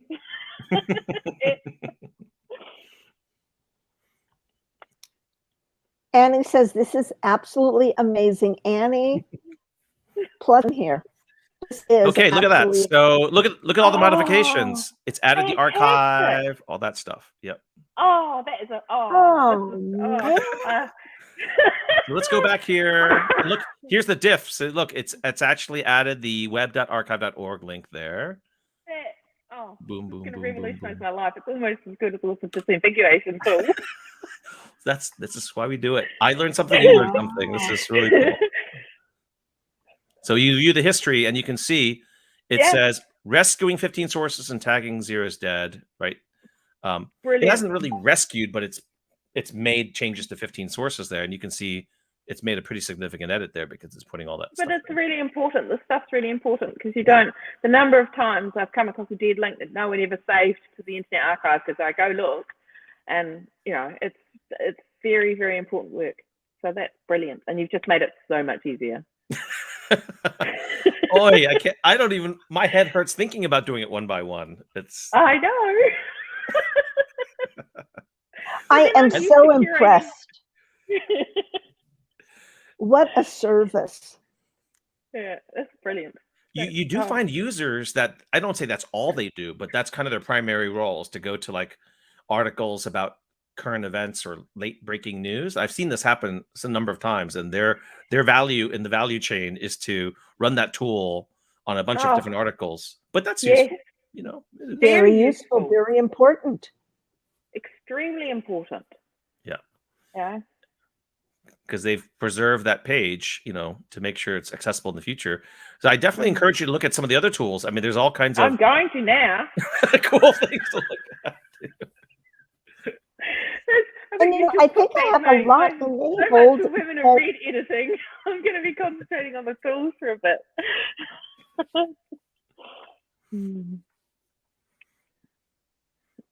Well, it's all been worth it if that's all that we did today was learn a new tool, because it's not just we have fixed one article. You've learned how to fish, so to speak. Yeah. Yes, we're still going. Someone's like, wait, you folks are still here? Yes, we are, but we have to log off soon. So. Yeah. Yeah, and Jane has said, yes, you've seen those edits come by, and you may not even know how they got there. Like, you weren't like, what tool plopped down 15 archive links in one shot? And that's the one. Yeah. Well, I can now tell you, every single person in New Zealand I come in contact who's an editor in Wikipedia is going to know about that tool. But the problem, not the only problem, but the main problem is how do you tell someone to enable that? It's actually not that easy, right? You say, go to your preferences and look for this, then look for something called that and turn it on. It's it's not that easy, right? You have to do the training like this. Right? Yeah, and even if we had documentation, really, who's going to wade through all the documentation? Exactly. Because they won't know how powerful it is until you actually see how powerful it is, Yeah. So at least I'll put in a link for, if people watch this later on, it may not be easy to find. So I'll at least put that in there so people can see it on screen. That is the gadget you can enable in your English account. I don't know about other wikis. I think you have to look into other language editions to see where that's been enabled. But the more menu is great because it gives you a lot of cool tools at your fingertips. So. And if I find out that someone in my group knew about it and I didn't, no, I'll get them to demo it. Right. Ooh, let's do some more sharing here. So Vera says, T288814 is one of the best Wiki data gadgets, but what is that? Fabricator T. What is it? 88814. 14. Best Wiki data gadgets. Ah, yes. So it has a whole list of like recommended gadgets, which is great. Ah, fantastic. Put it out there as well. Okay, so we'll put that there. Thank you so much, Vera. That is a really nice list, which can be found there. Cool. T28814. Yeah. Awesome. Yeah, there's so many little things. It's really hard to keep up with all this. Workflow. You know, I mean, listening to Siobhan say, I'm doing this manually, I was like, yeah. Sorry. I now come across like an idiot. No, you don't. You brought up something important, that there's a gadget for that. And now not only have you learned about it, I learned about it, and so did everybody else who's listening who didn't know about it.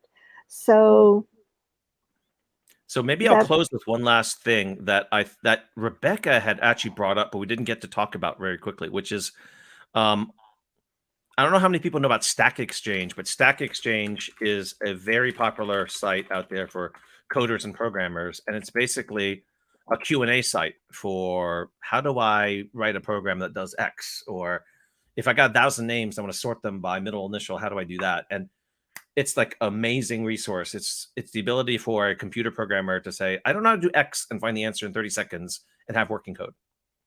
So it's got this amazing reputation in the coding world. But wouldn't it be awesome if we had the same thing for like Wikipedia questions? Like, if you could pose a question in this kind of forum and say, I'm manually archiving references by hand. There must be a better way. And someone's like, oh, of course, here's how to do it, right? So we should have the same kind of thing. And the thing I looked into, because we actually talked about this at Wiki Conference North America, of how Stack Exchange is probably the only other kind of crowdsourced community on the same level of accomplishment as Wikipedia, like in terms of what they're doing. The problem is someone actually proposed that, saying, and you can propose a new community in Stack Exchange. You can say, let's have one on gardening. Yeah, and there's whole Stack Exchanges about different topics. But someone proposed a Wikipedia one, and no one, like, people downloaded it, unfortunately. I mean, I think it'd be awesome to have a Wikipedia Stack Exchange by saying, there must be a better way to do X, and yes, here's how to do it. Because we're not doing a great information sharing within our own movement to get the tools. The Tea House that new editors frequent, where they say, how do I do X? And then veteran editors, if you will, answer those questions and say, point to the answer, they give the answer. But I think what you're talking about is something that's got even the harder stuff, the stuff that, like, Siobhan, you've been around for forever. And you're adding archive 2015 and I still didn't know. Right. But anything in New Zealand where we don't have a base, I mean, we do, but the base of editors we've got in New Zealand are all equally as newish, and we don't, if one person doesn't, if you don't have the one person in your community that knows about the tool, it's almost like you never find out about the tool. You need to have more, I think, more interaction between the much more experienced tool-based editors, people who use the tools all the time, and the editors who are on the coal face doing the new pages, doing the actual, creating the articles and doing the content in the articles to try and make their lives a little bit easier. So, yeah. Well, maybe, but everyone does, and you're never going to know everything. Everyone does everything slightly differently. You know how we're doing Ada Lovelace Day over 24 hours, and different people can hop onto the different calls. You don't have to live in New Zealand to have joined the New Zealand event. Maybe we need to do more of these kinds of events where different people in different countries over the course of 24 hours hop on these different calls. And instead of today's focus is Ada Lovelace Day, we focus on some other kind of topic, not necessarily even related to women, but something related to tools, let's say, where, someone in one country will share with someone somewhere else. and then you pay it forward because then you join a call in another time zone and so forth, so that the message kind of covers people in all sorts of different time zones over the course of 24 hours. Something we might and think. there's also a big push to get new editors, but there doesn't seem to be much of a push to help established editors upskill. So Yeah. And I think, if you look in Stack Exchange or Stack Overflow, sometimes it's also called, you do find things around Wikidata. You do find some things about Sparkle, but that's because those are more like developer stuff, right? So because Stack Overflow is mostly like coders and programmers, then it would make sense that Wikidata and Sparkle kind of have a life there because they're closer to developer activities. But there's nothing just for like Wikipedia editors. And I think we could actually do a great service to the community by, I don't want to necessarily say cutting off newbies at the pass, but kind of like let Stack Overflow handle some of the basic newbie questions. Like, I want to make a page for my company. Should I do that? No, you should not do that. And here's why. Like, have this community answer newbie stuff much faster and in a friendlier way than being on Wiki. And I think there's a potential there, but it would require us to convince them to make a Wikipedia kind of forum on Stack Exchange. But this was 5 years ago. Maybe attitudes have changed, so we can convince them to do so. Well, what 5 years ago, there wasn't a TikTok 5 years ago, but 5 years ago, Wikipedia wasn't on TikTok. It is now. 5 years ago, Wikipedia wasn't on Twitch because it didn't exist. Now it is. Yeah. 5 years ago, Women in Red wasn't on Instagram. Now it is on Instagram. And now there are all sorts of Insta accounts related to the Wiki world. So I don't give up hope that Stack Exchange might start running something that is going to be helpful for the greater Wiki movement. Maybe somebody listening to what we're doing right now is going to say, hey, I'm going to go and I'm going to start that. Yeah, this is a great example of how it started as programmers, but you actually have a whole thing about grammar and English language, which is awesome, right? So this is pretty cool. There's a whole active community around writing. So I'm sure we could find some vibe to get into for Wikipedia content if we made a little push there. Anyway, something to think about that I'd love to see happen, to have, not all conversations about Wikipedia have to happen on Wikipedia. I think that's something we need to think about as well. Yeah. I think we're seeing that because there are so many conversations regarding Wikipedia that are happening in Telegram channels, on Facebook, Twitter. We mentioned Insta, but TikTok, Twitch. So I think there are all these other places where we're carrying on the conversations because that's where people are going. And so, kind of like, why not? Why do they need to just be on Wiki? Right. They don't. Yeah. I think, Annie, you have a good question here.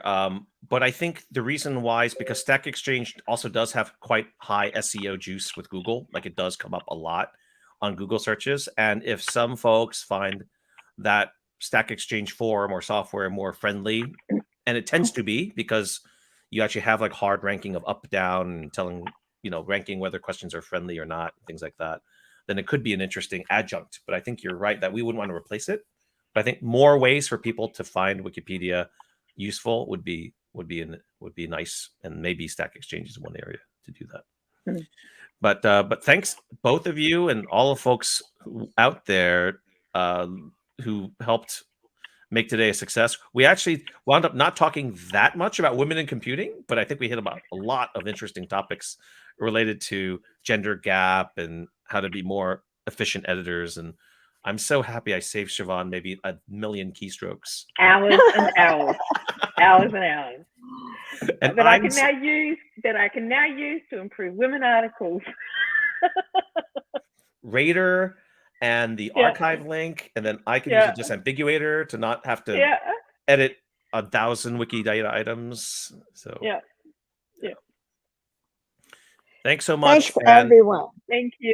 And there's still other activities, right, for Ada Lovelace Day? We're still going. If you pull up that list, I don't know who comes right after us. Is it Kenya who's next? I'm not sure.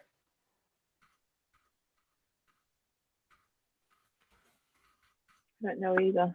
I gonna think try the to last find one on the list is time-wise is Pakistan. And I know time-wise we're not quite there yet. It's still, at the moment, it looks like UK's editing. And then New Okay. Zealand starts again, although I hope I've got the link somewhere. The New Zealand starts again in about 45 minutes. Okay. So you're going for double dipping soon. Yeah. So, there we are. Well, I've got plenty to do. Great. Okay, thanks again, and Thank you. we'll see Thanks. you on Wikipedia. Yeah, definitely.